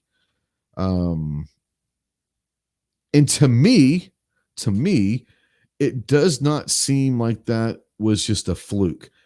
I truly do believe that the Republican National Committee got along with the leadership of the Republican Party across the country and say, let's try to push some of this stuff at the state level. And they took the game plan from the Democrats.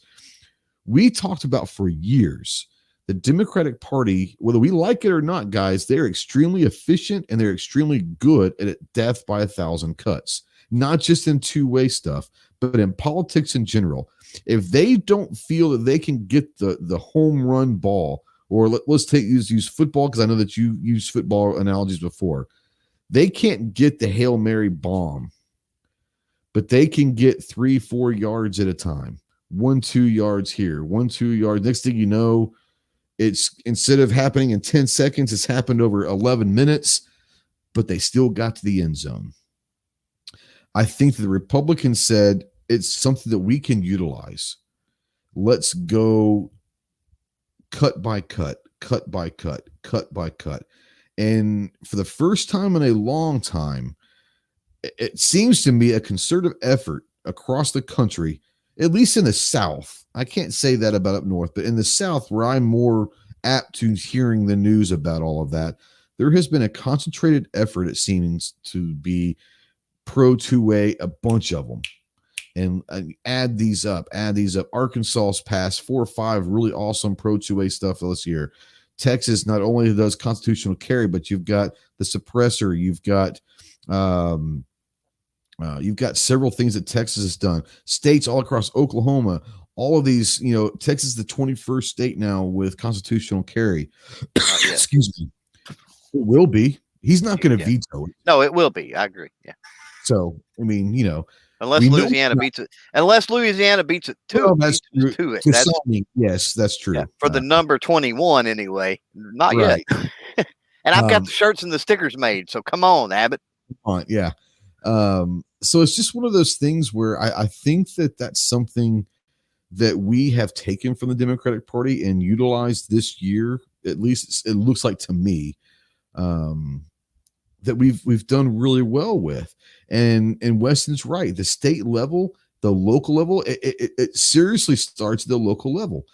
Make sure that you're hiring or you're voting in good city councilmen, good mayors, good sheriffs, good JPs, all of those people. That's where you're really going to see. State level, you're going to see a lot of change, but even the local level, if you've got a sheriff that is anti-gun and is a prick about it, they can find all sorts of stuff to get you with in a traffic stop or whatever they want to do, just going to and from the range. So it starts, yes, at the state level, but even at the local level, you've got to, we talk about this all the time. I'm preaching to the choir here because most of you guys are doing the same thing, but we have to be vigilant, but we have to start at the local level, not just at the state level, but the local. Remember who you're voting for and make sure you do research on who you're voting for at the sheriff and for city council and for mayor and all of this stuff, because you never know. But yeah, I agree, the state level, but it's been really fun. Regardless if you're from Texas or not. Now I love politics and I love the game and I love how the sausage is made type stuff. But I think a lot of people have never really had their eyes open to the process of how a bill becomes a law. It's not just the after school special. I'm a bill and how do I, but I think through your 94 hours of live streaming throughout the process of constitutional carry, I think people are starting to understand that when we talk about bureaucratic crap, that's how bills become laws. But it is also a beautiful thing. As frustrating as it can be, it's still the best system because there's checks and balances at every level and everything that happens, so that not one person or one group can push through any legislation they want. So it might be taxing, it might be time consuming, it might be frustrating to watch some of this stuff, but learn the process and enjoy the process, because I think that we've learned a lot this year, just in the first 6 months of the year, five and a half months of the year, that the Republican Party is playing a different game than they have for the last 20 or 30 years. And to me, that's exciting. I don't know if you feel the same way or what you would consider what's happening. I think so. I wouldn't strap it to, I think you're right, except for the whole, it's like organized by the, Republican platform and party type thing. I would put it more on state attorneys generals or maybe state governors and communication between them, more so than it's a national platform type issue. And there was another point. Oh, when you talk about, golly, we talk about how the gummy bears are made, right? And how it's so nasty. And government is that way. But here's the thing. Do you really want a government that, let's just use this example because we're going through it, where a bureaucracy is not bound to publish their rule changes and take comments? They can just do it. What if the ATF could just have signed a piece of paper, rewrote some rules, published them, and there it is? And you know what? You hear it on the night in the news that guess what? The ATF's changed the rules on this, this, and this, and you don't got to freaking say. You can't make a comment. You can't do nothing. You can't voice some concern. Well, you can now, but it's too late. They've already changed the rules. So it's done. Yep. Who cares? It's a done deal. Or a legislative thing to where, they can't filibuster. That's what's scary about the filibuster thing, right? Because that works both ways. Yes, it does. So what you're going to get is if the Democrats have their way and they do decide to get rid of the filibuster, which there's a lot of Democrats totally scared of that tactic, then what happens when they're not in the majority, right? Yeah. So it's a double-edged sword when you're talking about these policies and procedures and rules and things that bind government and keep it in check. And that goes all the way, for every branch. The legislative branch, the executive branch, and the judicial branch all have those policies, procedures, and rules in play for a reason. And it's you hit the nail on the head. The checks and balances system that our founders and framers spoke about so much is way beyond the three branches or the two multiple parties or whatever. It goes way beyond that, and it goes into the inner workings and that method of making the gummy bears, right? It's so convoluted and complex that, yes, it gives you a headache if you don't understand or you don't care about all that, right? To me, it's fascinating. But that is part of the checks and balances, is because at every turn, you've got to do things just right to make sure that, and it's the same way in football, right? There's rules. There's rules. There's rules on how you line up on the field. There's rules of how many players you have on the field. There's rules as to what the equipment you have to wear. There's rules as to the ball you have to use. There's, rules as to, what does the ball cross the line of scrimmage, or is it the player's knees? And those rules have evolved and changed, of course, over the years. But there's rules to that. The same way there's rules in politics or government. And at the end of the day, yes, it's a double-edged sword where sometimes we can get beat over the head with those rules. But I think as a country, those rules have been, and we're not talking strictly 2A, I think as a country, those rules have been far more beneficial to the cause of freedom and liberty than they have to denying it. Oh, we got a call. Let's take this call real quick here. Armed Citizen Podcast. Who's this? Hey, Trey, this is Pat Hirsch. How we doing tonight, sir? What is going on, my man? How you doing? Oh, doing pretty good, I wanted to say congratulations on the constitutional carry there down in Texas, Clover, and how everything is stacked up down there so far. I have a sister that lives down there, so she's really happy that she's not going to have to go take some of those tests and stuff. Yeah, I think it's interesting because I know Clover, and I'm the same way. We have constitutional carry here in Arkansas, but I'm still going to always have my permit. I think Clover will do the same thing for multiple reasons. But yeah, I think for a lot of people, constitutional carry is I put it this way. I think for a lot of people, they never thought about carrying until there was constitutional carry because they didn't want to go through the process, whether or not it was the training or whatever, the money, it was the process of getting this license. And I think that there will be more people carrying, but I also think there will be a lot of people that will want to start carrying. And then eventually, maybe a year or 6 months or 3 months down the road, will go ahead and get that license to carry. But I think that the constitutional carry will open up the idea of carrying to a lot more people. Oh, yeah, for sure. Because I'm kind of like you guys. Even if constitutional carry got passed here in the state of Nebraska, I would still have a CCW just for the simple fact that I can use that card, walk in anywhere, throw it down, and go purchase a gun. I've already been checked. Boom. Yep. I'm out the door. And you know what? I'm great for any other state that will recognize a Nebraska CCW carrying person such as myself. And those are the two main reasons why I will. One, the NICS, but I travel a lot. Yeah. And the traveling side of this, especially in the South, where pretty much everyone in the South has reciprocity and all of that, is going to help out tremendously. But yeah, I agree 100% what you're saying, Pat. Sorry, go ahead.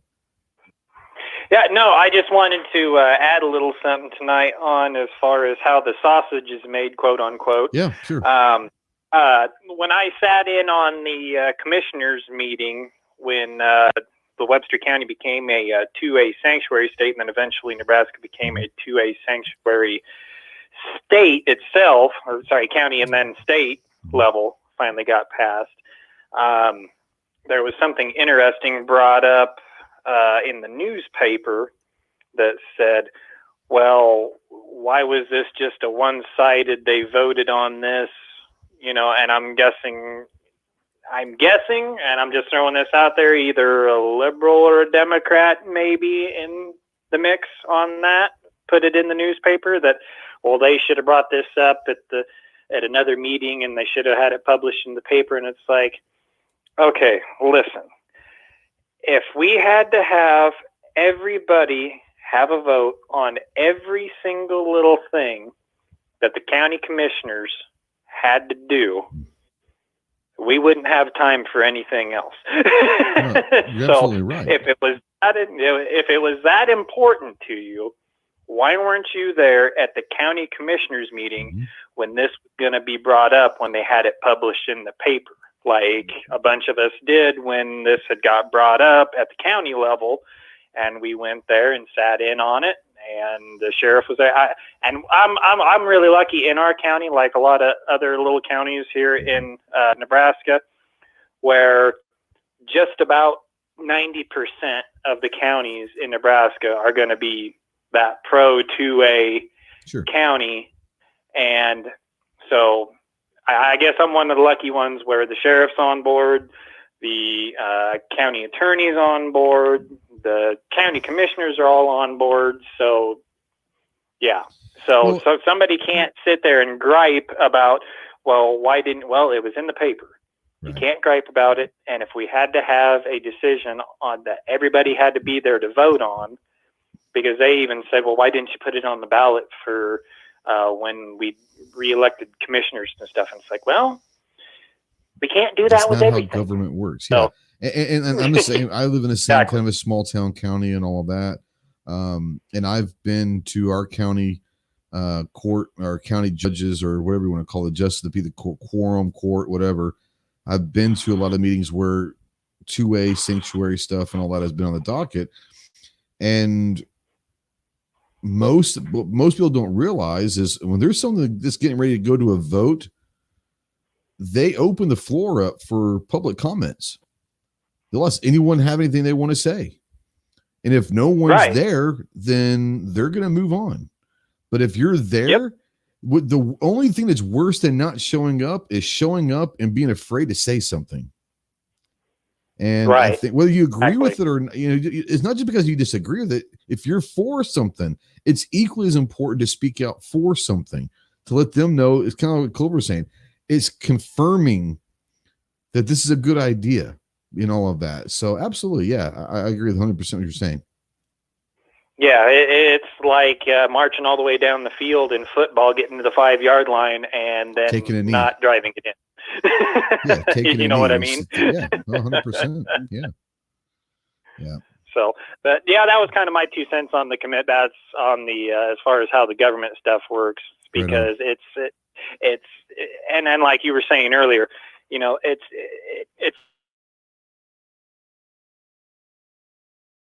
has been from the state level that's made this sweeping movement of 2A counties and 2A states. So if you don't think you can't make a difference, show up at the commissioners' meetings.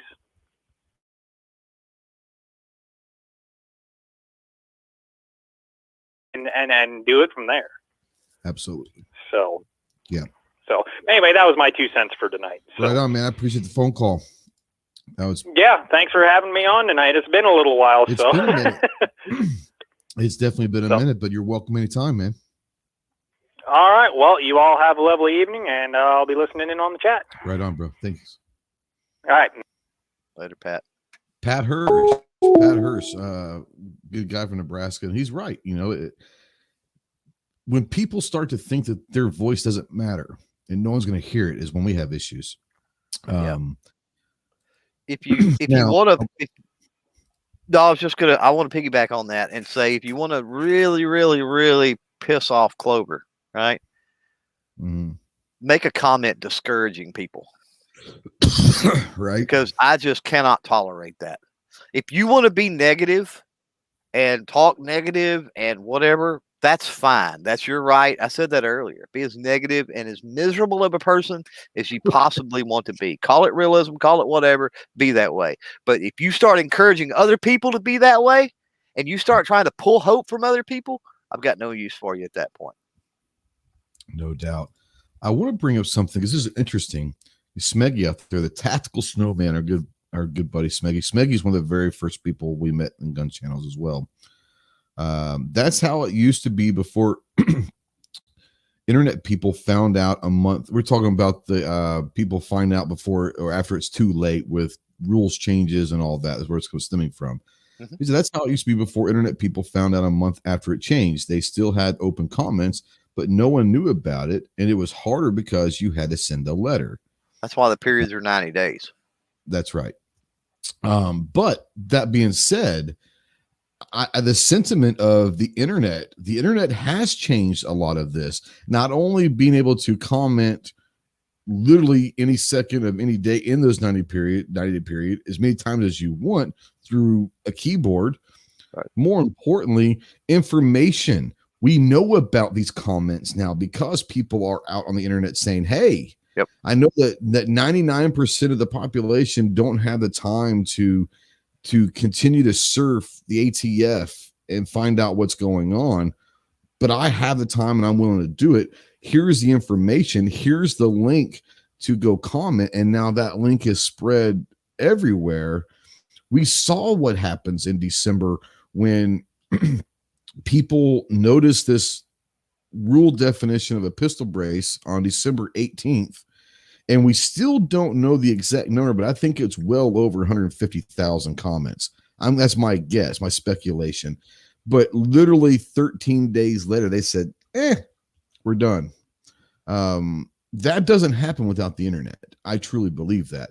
So as much as people talk about the internet being evil and all of that, the internet, when it comes to communication, has really changed how we're able to not only submit our comments, but actually even find out that the comment period has started or ended or whatever, or in this case, that this definition could come out and there will be a comment period. Now we can be waiting for it and monitoring it and all of that. And that's a great thing. Go ahead. No, I'm glad that Smeggy brought that up, because something that I've heard, and I haven't heard it this comment period, but I've certainly heard it in previous, is that, I'm not getting on there. That's another list, and blah, blah, blah. And they keep a list, and that's that they'll do this because they'll get on their list and they'll do this or they'll do that. Right. And they think they're naive to think it's just people that are uneducated, and there's nothing wrong with ignorance. I mean, I'm ignorant on a lot of different subjects. But they think that this is a new age internet thing, like the internet came along and our high-speed internet over the last few years, or since Obama's been in office or whatever, that we've been able to do this. And as Smeggy points out, the Federal Registry has been around for decades. It's nothing new. The way in which we communicate with it is new, but it's not new. And people haven't been pulled into FEMA accounts and tortured over the last several decades for making comments on the Federal Register. You know what I mean? Right. Damn, like Pancake Boy's getting profound out there. He says, if you don't think you can make a difference, then make a small difference. It's way better than making no difference. And that I joke about him being profound, but that is profound. And that is 100% correct. Sometimes you will never, you may never even know if you've made a difference. That's true. That's true. That's true. It should not keep you from trying. 100% agree. Man, this has been a great conversation. Do you have anything that you want to we discussed or you thought about? Is there anything that before we kind of sweeping that you want to bring up that because we talked about a lot of stuff. So go ahead. Well, we've got the comment period with the receivers going on now. And I'm assuming if you don't, you're going to have those links probably in the description for that, right? Yep. And soon to come comment period on the braces. Correct. So I want to talk just for a second, if you will, and you can give your own insights on this too, about how I would like to see people comment. Okay. First of all, as long as you comment, I don't care. Do it your own way. You do you. But as far as what's effective from my experiences from researching past final rulings with all these, they does seem that they go through and they parse things by topic, the comments, and they categorize all of those. And so they're looking at them to some extent. So number one, yes, be on point. Don't go off on a 3% shall not be infringed, God-given right rant. I've got several ways that you might go about this. First of all, do not use form letters.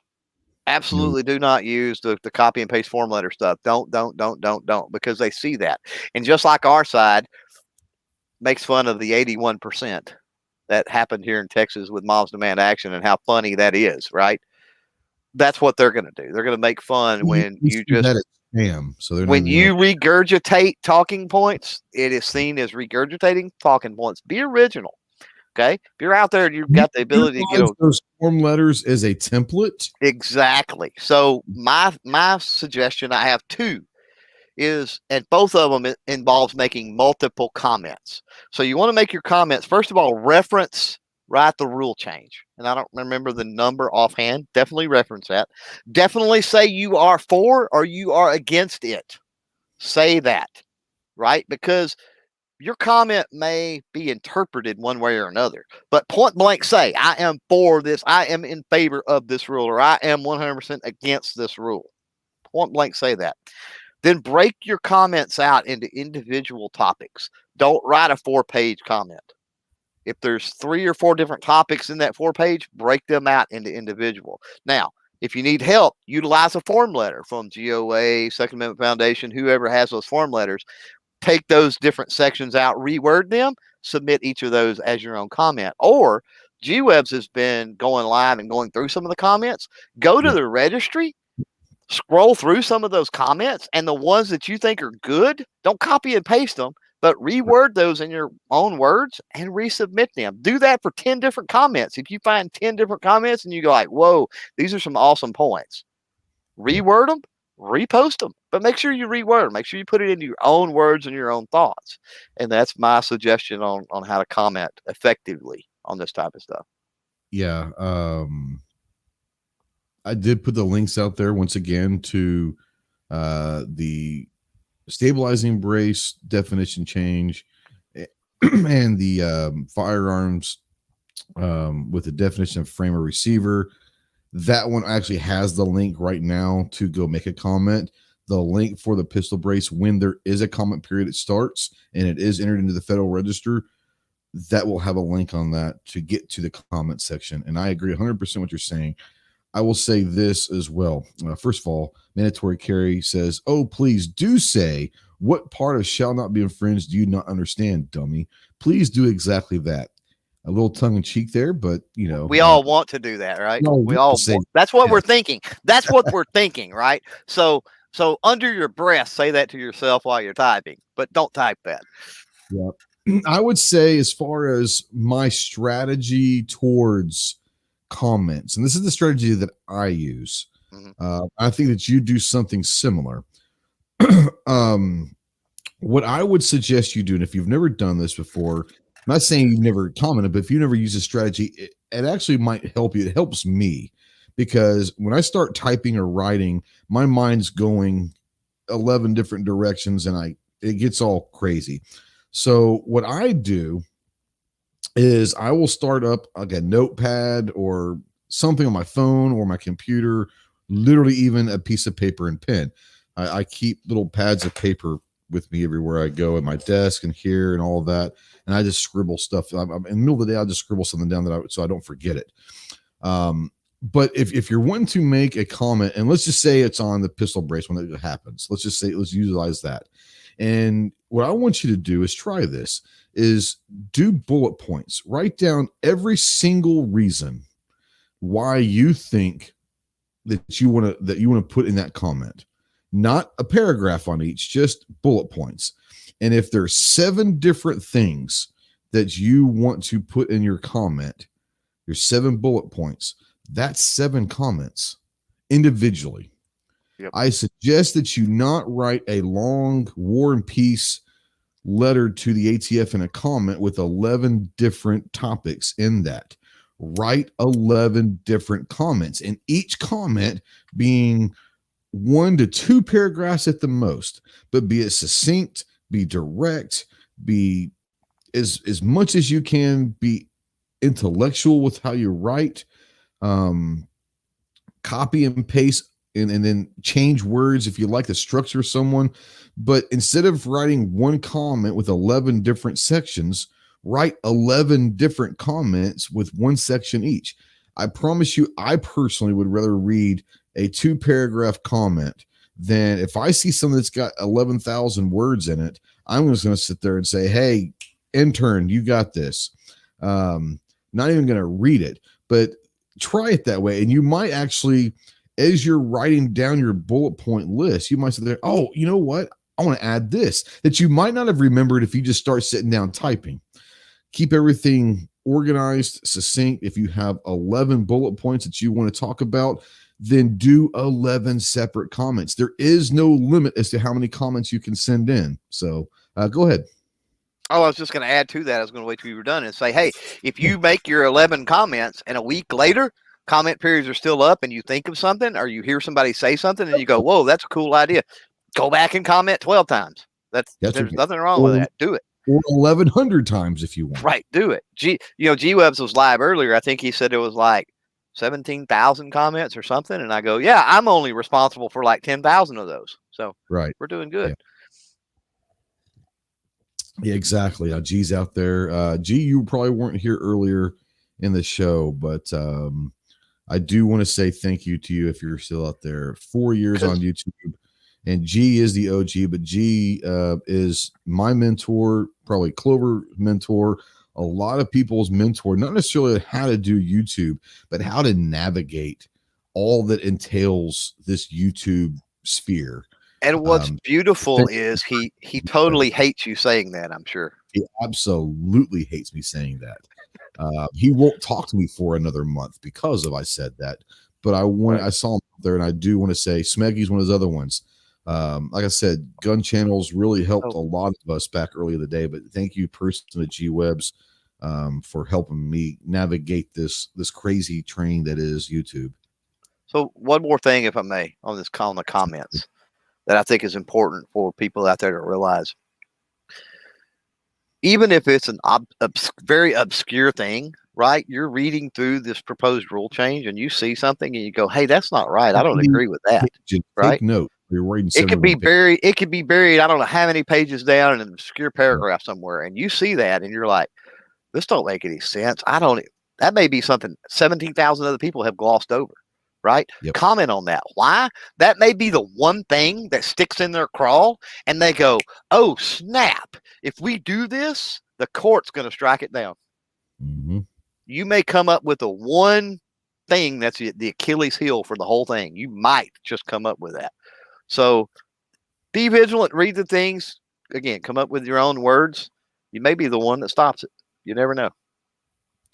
Master Spookums says hello, Master Spookums. We're getting ready to shut off for the night, but thanks for joining. And I don't think I've seen Master Spookums out there before. So welcome to the dark side, my friend. It's a pretty cool name. I think he's already on the dark side with a name like that. He is. He might be the leader of the dark. He might very well be.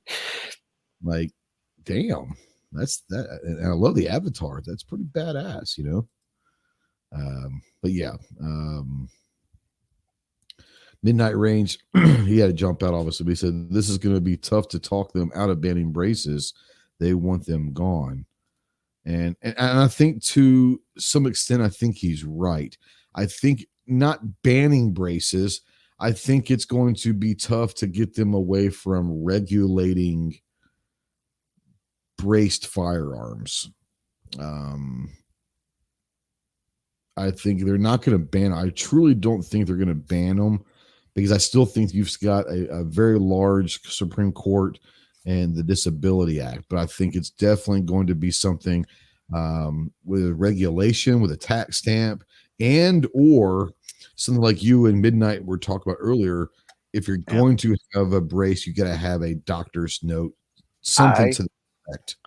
But I also really think this hinges as well on the receiver thing and what happens with it. No, I think that is something that a lot of people probably aren't thinking about. And there's been a lot of people that are probably in and out since you brought that up. So I actually ask you if you can go back and kind of refresh people, because I think that's a valid point on the two pieces of ATF definitions that may not seem like they're connected, but I think they are. You brought up a great point. If you don't mind going back and maybe giving the cliff notes of what you said earlier. Yeah, I don't remember it exactly, but if you look at the brace stuff, it talks a lot. In fact, it's all put in the perspective of a point system.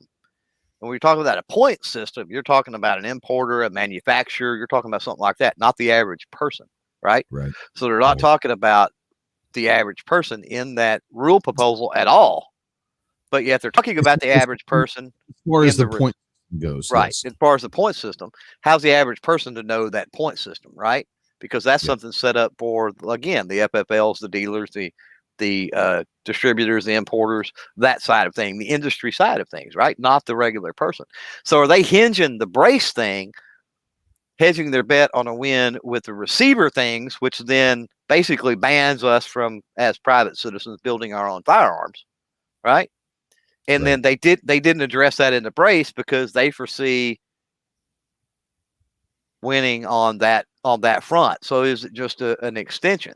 And so if that's the case, and I'm not saying that's the case, I'm just saying that that's something I see with the language of the brace bill, right? Is let's throw all of our effort into squashing this receiver idea, and then that makes the brace thing even more invalid, in my opinion. Yep, no doubt. No, and I think I didn't really think about them being connected, but that makes a lot of sense. Once again, the ATF might be going through death by 1,000 cuts, which is scary. But it's been a phenomenal conversation. Thank you to Travis, Midnight Range TM out there. He was in here earlier. He had to jump out. He's still out there in the chat. Make sure you go check him out. He has the closer at Sunday nights at 9:30-ish Central Time, 10:30 Eastern-ish on Sunday night over on his channel. It's a really fun show / podcast, whatever you want to call it. They talk two-way stuff, and then they have a good time with, I'm on there quite a bit. Clover's on there. Just a bunch of people that are friends just hanging out and kind of talking about what has happened in the last week. So it's a phenomenal time to be there. Go check him out. And thanks for Travis for jumping on when you can. Say hi to Little Man and to Mia for us. Clove, like I said, is there anything else that you want to kind of close up or bring up that we talked about? If not, please tell us, people out there, where they can find you and what you've got going on. Not really. I did not take the opportunity early to say happy 4-year YouTube anniversary. All right. Yeah. Thanks. I didn't realize it until my daughter called this morning, and she was like, it's her lab, and everyone knows that she has a beautiful black lab, and it's her birthday, 3-year-old birthday. And I was like, I know that my YouTube anniversary is sometime in June. Like, I remember it being in June because I remember it being blazing balls hot when I filmed my first video back in the day. And so I went into my thing and saw my first video, and it was June 8th. I was like, oh, snap, it's my 4. I didn't know until this morning. But yeah, it's one of those things that makes you reflect in 4 years. Like my wife said earlier, I can't believe you're still doing this. I never would have thought you lasted a month. Neither did I. All right. You've been on a little bit longer than I have. You're not really serious about it, but yeah, I've been on since 2015. True. So May something was or was it March? Either March or May, starts with an M. Was my 6th year on YouTube, but technically only my 4 year as far as being going at it serious about it. Yeah. Because I knew that you were a 2 or 3 months, and that would make sense. May probably, or March probably. You were a couple 3 months ahead of me as far as when we were first meeting each other. I was like, man, I've been doing this for like a few weeks, and you said I've been doing this for a few months, something like that. When we met on a channel we will not speak of, live chat. So yeah, not the hashtag channel for those. Not the hashtag channel, just the fish break. We'll just say fish break channel. Fish break. Yeah. It's a good one. Yeah, sure. But no, if people don't know where to find me, then they don't deserve to know where to find me. That's all I got to say. Because all it takes is a Google Clover tag. So most everybody out there knows where to find me. So it's all Jaeger, and you brought up Jaeger earlier, and that's Jaeger's famous line is, if you're too stupid to find out how to sign up for a class of mine, then I don't want you at my class. Right. You know, G Webb says you two are in YouTube boot together. That's fair. That's fair. There were gun channels boot.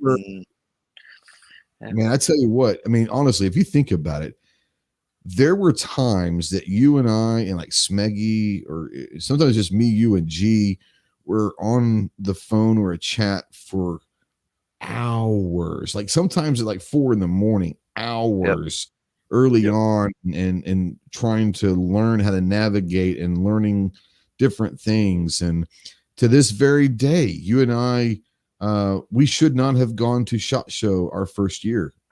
Nope. We shouldn't have gone. We wouldn't probably have not the second year. Probably the second year, honestly, yeah. Right.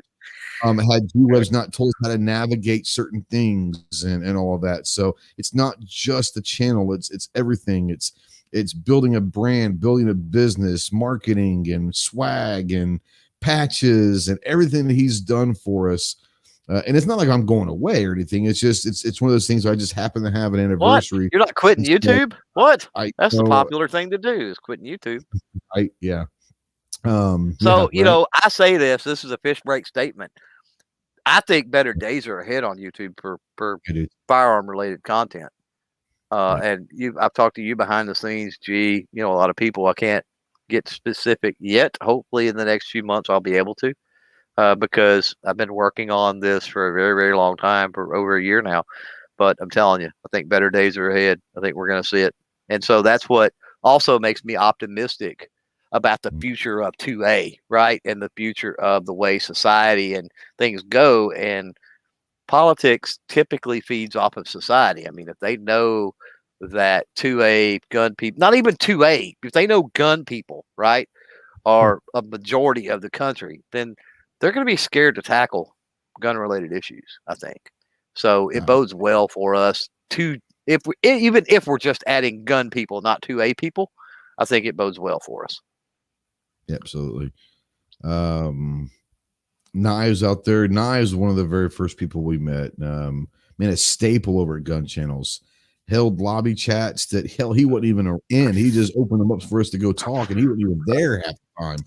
OG, and I say OG in a light way because he's very much younger than we are, but an OG of gun channels lobby chats. But he says go support your local 2A groups. Yeah, and I want to send a shout out to a lot of people out there that might be new to guns or and all that might be interested in what some of the 2A organizations are.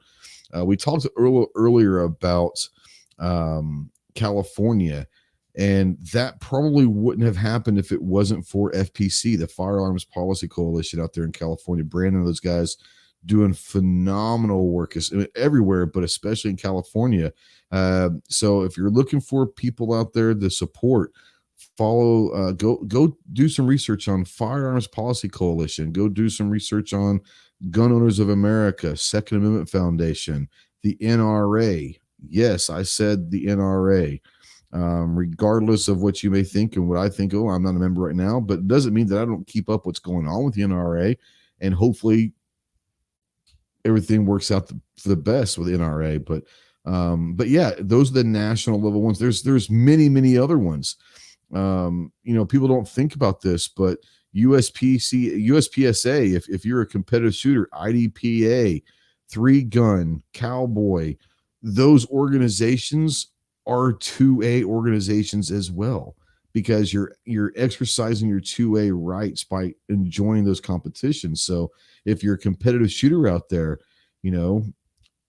look at whatever organization you shoot with, and I'm sure that they have an arm of their organization that does 2A work. They utilize some of those membership fees and dues to do 2A stuff, but then go check your state. Most states are going to have, whether it's an NRA arm or a GOA arm or SAF arm, that's going to be in the state. And even at the local level, sometimes even your local gun ranges will do a lot of good work and all of that. So yeah, there's a lot of great ones out there that that if you're new to the two-way or new to guns, that and you say, well, I really would like to help, because we're talking about the two-way, we're talking about fighting and all of that tonight. There are a lot of ways that you can fight, but I would suggest this. I'll bring Clover in here in a second. Sorry, I will forget my train of thought. But don't let what happened with the NRA and other organizations over the years happen again. A lot of people got complacent. They gave their $20 or whatever it is a year to these different organizations and said, here's my money. I've done my job. They're going to handle all the two-way stuff for me. And we've seen what happens when you just turn a blind eye and say, here's my money. Take care of it for me. We see what happens. The same thing happens in politics. Your obligations to our society, to our country, do not end when you cast your ballot for whoever you're voting for in our representative constitutional republic. You've got to hold those people that you are electing to the fire and let them know that I voted for you, but I'm not just voting and walking away saying, all right, I voted, he's elected, she's elected, whatever, go do your thing. No, we've got to make sure that we're keeping up with what they're doing, because if they go against what they said they were going to do, then it's your responsibility and others in your community to not bring them back. Make sure they know that this is a temp job at best. Being my representative, whether it's at the local, state, county, federal level, being a politician is a temp job. And it's only temporary if you make it temporary. So they need to understand that if you don't do your job, you won't have a job. And that's kind of my rant for the day. You wanted to say something? Go ahead, Clove. They got to know what job to do, right? And I think that's what you're getting at. If we're not involved, they don't know what job to do. So we have to be involved. That holds true for politics the same way that it holds true for the two-way organizations. Also, and I've seen a shift. I used to be a Texas State Rifle Association regional director. And so several years back, I would have told you TSRA is the bee's knees here in Texas. We had an awesome lobbyist for TSRA at the time. She's since retired, and I think that's part of the downfall of them. But you have multiple organizations, as you pointed out, and at any given time, one can step up and do better work than others. As far as this particular session, it's been GOA Texas and Rachel Malone without a shadow of a doubt. Now, the Texas State Rifle Association, Texas Handgun Association, Texas Freedom Force, Texas Carry, there's a bunch of different organizations that have all chipped in and all been a part of the fight and all been helpful. But again, as Go said, I'll just end on what you said and just reaffirm that just paying your dues is not enough. It's not enough. You have to be active as well. You have to make sure that not only that those organizations are doing, just like politicians, what you want them to do, but you also have to join in the fight. You have to make those calls. You have to write those letters. You have to make those meetings, those hearings, as Pat pointed out. The ATF, that's part of your responsibility. Well, as Pat pointed out, we're going to something as simple as a commissioner's court meeting, right? Yep.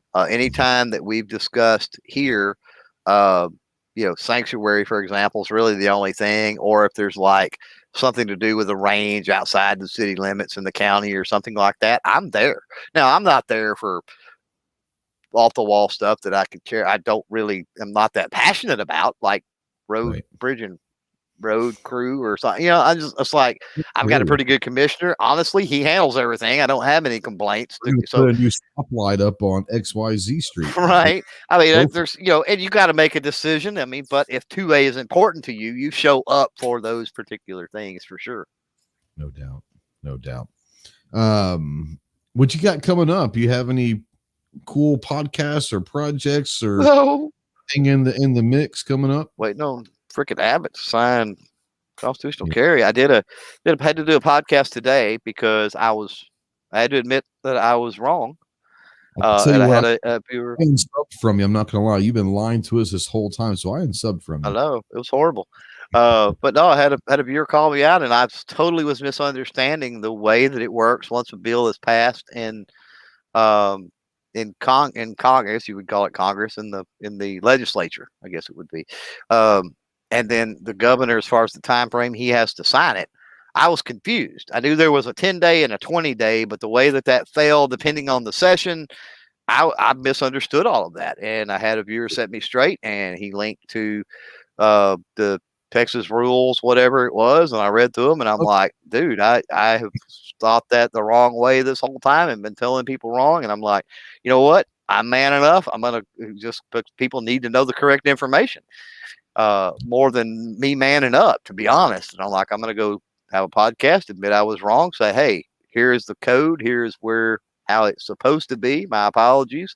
And then we also played an excerpt from because last week I did a podcast saying what I thought Governor Abbott was doing in waiting on this, right? Which was he was waiting for make a big hoopla and have a big ceremony, and that takes time to schedule, considering he's dealing with the flooding and he's dealing with the border and he's dealing with other things, right? He's also talking with state police and protection and making sure he's protected in the public. And coordinating schedules with other politicians, that want to be there, need to be there. And so that was last week. I had that podcast speculating that was the reason. And then lo and behold, he went, I played an interview on the podcast earlier where he said exactly that. He's like, I am going to sign this and this and this. And on top of that, he said, and we're trying to plan a big signing ceremony for this and this. So all of my speculation was confirmed in that. And so, had a podcast because there's a lot of people worried about he hadn't signed it yet. Was it nefarious? Is there shenanigans going on? It's all this negative culture that we got. I don't understand why people are so used to losing that they automatically go to that defeatist attitude, but it's a thing. Unfortunately, people see us as getting beat down all the time. And I see the losses, don't get me wrong, but also see the wins, and I don't let those losses overcome the feeling of, I know what it feels like to win. Right. And I don't let those losses beat me down to a point that I can't relish in the wins. And again, see that we're moving things forward. As far as content on the channel, like I said, we got that. I'll go live when I get wind of that, know about that, try to do something. We're going to have a party once it's signed. And then we're moving on to the tons and tons and tons of other content with reviews and just the fun stuff you like to do on the GunTuber channel, right? We get back to some of that and the regular course of business. And there'll be obviously receiver comment, brace comment, putting stuff out and making people aware of that. Of course, as well as I do, there's much, much larger channels than us with much, much greater reach than us that are pushing those national issues. So that's where I felt that I needed to step up on a state level this legislative session to get that taken care of. And I'm not going to be absent on federal issues, but I'm certainly not going to take quite the role that I have here in Texas over the last few weeks. But yeah, it's a great conversation. It went for 2.5 hours now. Yeah, 2.5 hours. It's crazy. It's kind of. I mean, 2 hours is normal, but great conversation. I want to send a shout out to my beautiful daughter out there. She says her out there. And so I was talking about you earlier, and I want to wish my grandpuppy. This guys, I've heard it all, and I've probably said it all. Yeah. But happy birthday to my grandpup over there, Callie, her black lab. It's her 3rd birthday. And what I love what my daughter did is she made it a 21st-year-old birthday because of dog years. So everything was based like she got like a beer can and stuff like that saying she's legal. And I thought that was a really cool take on a 3rd birthday for a dog. So in human years, she's 21, so she's legal to drink. So I thought that was a pretty fun take on that. But yes, guys out there. And the fact that she's out here listening to me is kind of weird because she never listens to me, but she must want something. She must need something. I'm just kidding. Got to spend the day with her Friday. This past Friday, we went up to University of Arkansas, which is about a 3-hour drive, and watched the Arkansas Razorbacks play in the NCAA baseball regionals. We hosted it, number 1 in the country. My first time to be in that stadium. It's been ranked as the #1 stadium in college baseball. We have the #1 team in the nation, and it was a remarkable day to spend watching baseball with my daughter. My daughter obviously is, she played college softball. So it's not like she went up there going, I hate baseball with my dad. This is going to be the worst ever. She actually was excited. And we went up there, spent the day up there watching games, and had a great time. But yeah, the fact that she's out here watching my shit scares me, because she must want something. But love you, and talk to you soon. But yeah, it is what it is. As far as us, yeah, I don't even know where to begin. I really, it's starting to get over. I keep getting new stuff in from different companies all the time. And every time I get something in, I get a little bit more depressed, because I just don't have the time that I would like that, especially right now. My job is starting the busy time. But you're going to start seeing floods of stuff here coming out, because she says, love it. I love you too. I don't know if you're being serious or being sarcastic. She's a lot like me, so she's a little bit sarcastic. But I'm going to take it as she's saying she actually does love me. So I love you too, sweetheart. She's probably making a joke about it. Matter of fact, I think she's talking to my wife on the phone right now. So it was what it is. But anyways, yeah, we're going to start seeing a lot of videos coming out of different gear, a lot of different stuff. We will obviously be keeping you up to date on all the stuff that's going on the 2-way if we can. Like Clover said, there's a lot bigger channels, a lot bigger reach taking care of that. But if there's something that kind of comes across to me that I feel maybe a section or part of this that is personal to me, I might do something. Nonetheless, be looking on Facebook or on my community tab, and I will be doing a lot of putting links out there, and all that stuff that you can link to different things. So be looking out on that as well. As far as anything else going on, I can't think of it. My mind is mush. So yeah, Mandatory Carrie says she's calling my wife saying, Mom, make Dad stop embarrassing me on the internet. Hey, it is what it is. You're the one who jumped in, kid. You're the one who jumped in. At that point, it's free game. But no. Anyways, yeah, thank you so much for watching. All the guys out there, gals that were watching live, phenomenal. 2.5 hours into this, and it was a great conversation. Don't let that conversation stop. Utilize the comment section below. More importantly, turn your own camera on. All you need is a phone. Turn your own camera on and put your thoughts out there. Put your beliefs out there, and go live out there yourself. We need as many 2-way voices in this social media realm as we can get, because the more we get, the more that we are viable. They have to start listening to us. So don't be afraid to turn your cameras on. If you're interested in turning your cameras on and you need some help, contact myself or Clover or any of the creators out there. We're more than happy to help. More importantly, check out Thursday night's chats at 8 Central, 9 Eastern over on Clover Tech channel. It's called Clover Tech Podcast Studio. Yeah, it's a studio where he talks all about the tech side and the ins and outs of starting and in the middle of it, and branding and everything that has to do with being a YouTuber and all of that stuff. Listen to it Thursday nights, and then go back and listen to the back catalog for the last few years. Great information. We literally probably, Clover, if there's a topic that has to do with being an influencer or whatever you want to call us on social media that we haven't discussed, I'd be surprised. We beat the horse to death multiple. I think we've covered everything multiple times, and you have to, right? That's part of it. Sure. I mean, things evolve, policies change, different platforms gain more or less, or gain power or lose power as far as reach and things like that. So, you got to keep everything fresh. But yeah, it's getting pretty close to time. And somebody asked, I think it was Guns and Barbecue, had asked the other night when we're going to do a channel promotion and review episode. Well, it's been a while. Yeah, sure. And so I think maybe next week, I got something on deck for this week, but I think maybe next week we're going to kick back and hopefully review. And we do that mostly, just to promote them, but look at their channel and their thumbnails and look at a lot of their different stuff. But yeah, if you want to check out some cool new channels you may not know about, then next week's episode will be a good one. do you want to divulge what Thursday's topic is going to be yet, or no? Yeah, we're going to bring Swamp Dog Armory in. He went to the IB8888 shoot, and he's doing a lot of stuff with 3D.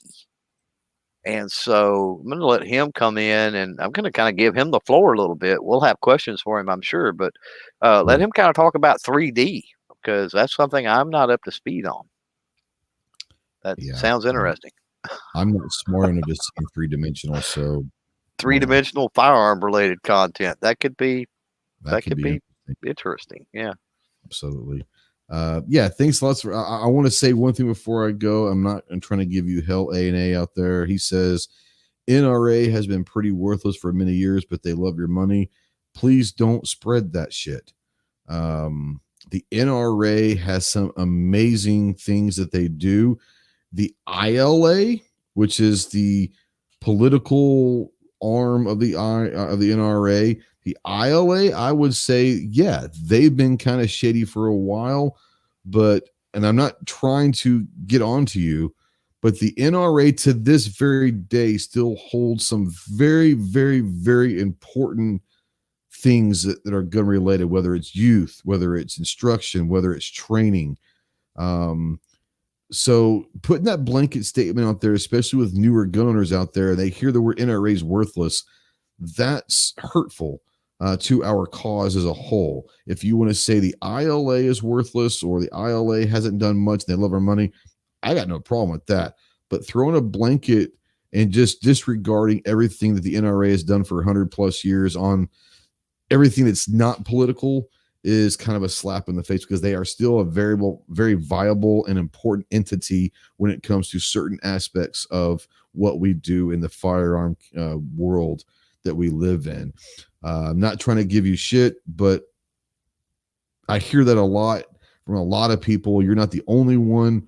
And as much as a lot of us don't agree with some of the antics that the NRA and ILA have done, throwing a blanket statement that the NRA is worthless is hurtful to our cause. So it is not. If you're new to our industry, our community, our way of life, and someone tells you the NRA is worthless, run from them very quickly, because they're spreading fake news and they're spreading propaganda that is hurtful towards us. I'm not saying that you A&A are. I'm just saying, please be careful and choose your words. Choose your words carefully when you start doing stuff like that, because throwing the NRA in a big thing is not a good thing. Saying they're worthless as they're not. Anyways, yeah. And G-Web's right. NRA national competitions that qualify for sponsorships, college grants, 3 NRA museums, a traveling NRA museum, written material that have led our industry and community gain the standing that we have. I mean, like I said, it is what it is. But thank you so much for watching live. I love you guys. Thank you for the patrons, for the channel members. A big shout out to Lucy out there. Ricardo is the newest channel member, came in today. Thank you to everyone that gave super chats. Super chats, they're not asked for, but they're very much appreciated, that they go towards sending care packages to our troops down range. So thank you for that. If you're watching in replay or listening in podcast form and you have a question or a comment for myself, for Clover, for Midnight Range, whatever it is, utilize the comment section below and we'll most definitely try to get those answered and all of that. And it is one of those things that we appreciate the interaction. We appreciate the engagement. If you're interested in what we do, you like what we do, and you haven't subscribe to myself, to Clover, to anyone out there that you're seeing that are content creators. More importantly, watch our stuff, share our stuff, comment on our stuff. I love getting comments on our videos. So all of that stuff's important to most of us. I'm not saying to all creators, but most of us that actually give a damn. The comments are probably the most important thing that I look forward to, are the comments, whether they're negative or positive, it doesn't matter. I just like getting the interaction. But yeah, check out everybody. Check out, I'm not going to lie, if you're interested and you like what we're doing, you want to support, there's always room in the Ghost Squad over at Patreon or in the YouTube channel memberships. We're not going to ask you to go do that, but if that's something you want to do, then we would love to have you join the family over there. So thank you so much for watching. Thank you. It's been a wonderful 4 years on YouTube. If you're joining late, today was my 4th anniversary of the first video on YouTube. It is by far the worst video I ever put out there. It literally was shot selfie style at the range, but it still gets views to this day, which is hilarious to me. But it's been a really weird, strange, cool ride, and I look forward to a lot of years coming up and all of that. Thank you to everyone, and thanks to everyone. Smeggy, you want to jump in? I can give you the link. We're getting ready to go off air, but if you want to jump in the after chat, I'll put the link out there and you can come in and talk. G, if you want to come in, you got a link in your email, bud. But anyways, thank you guys so much for watching. We'll see you next week. Semper Fi.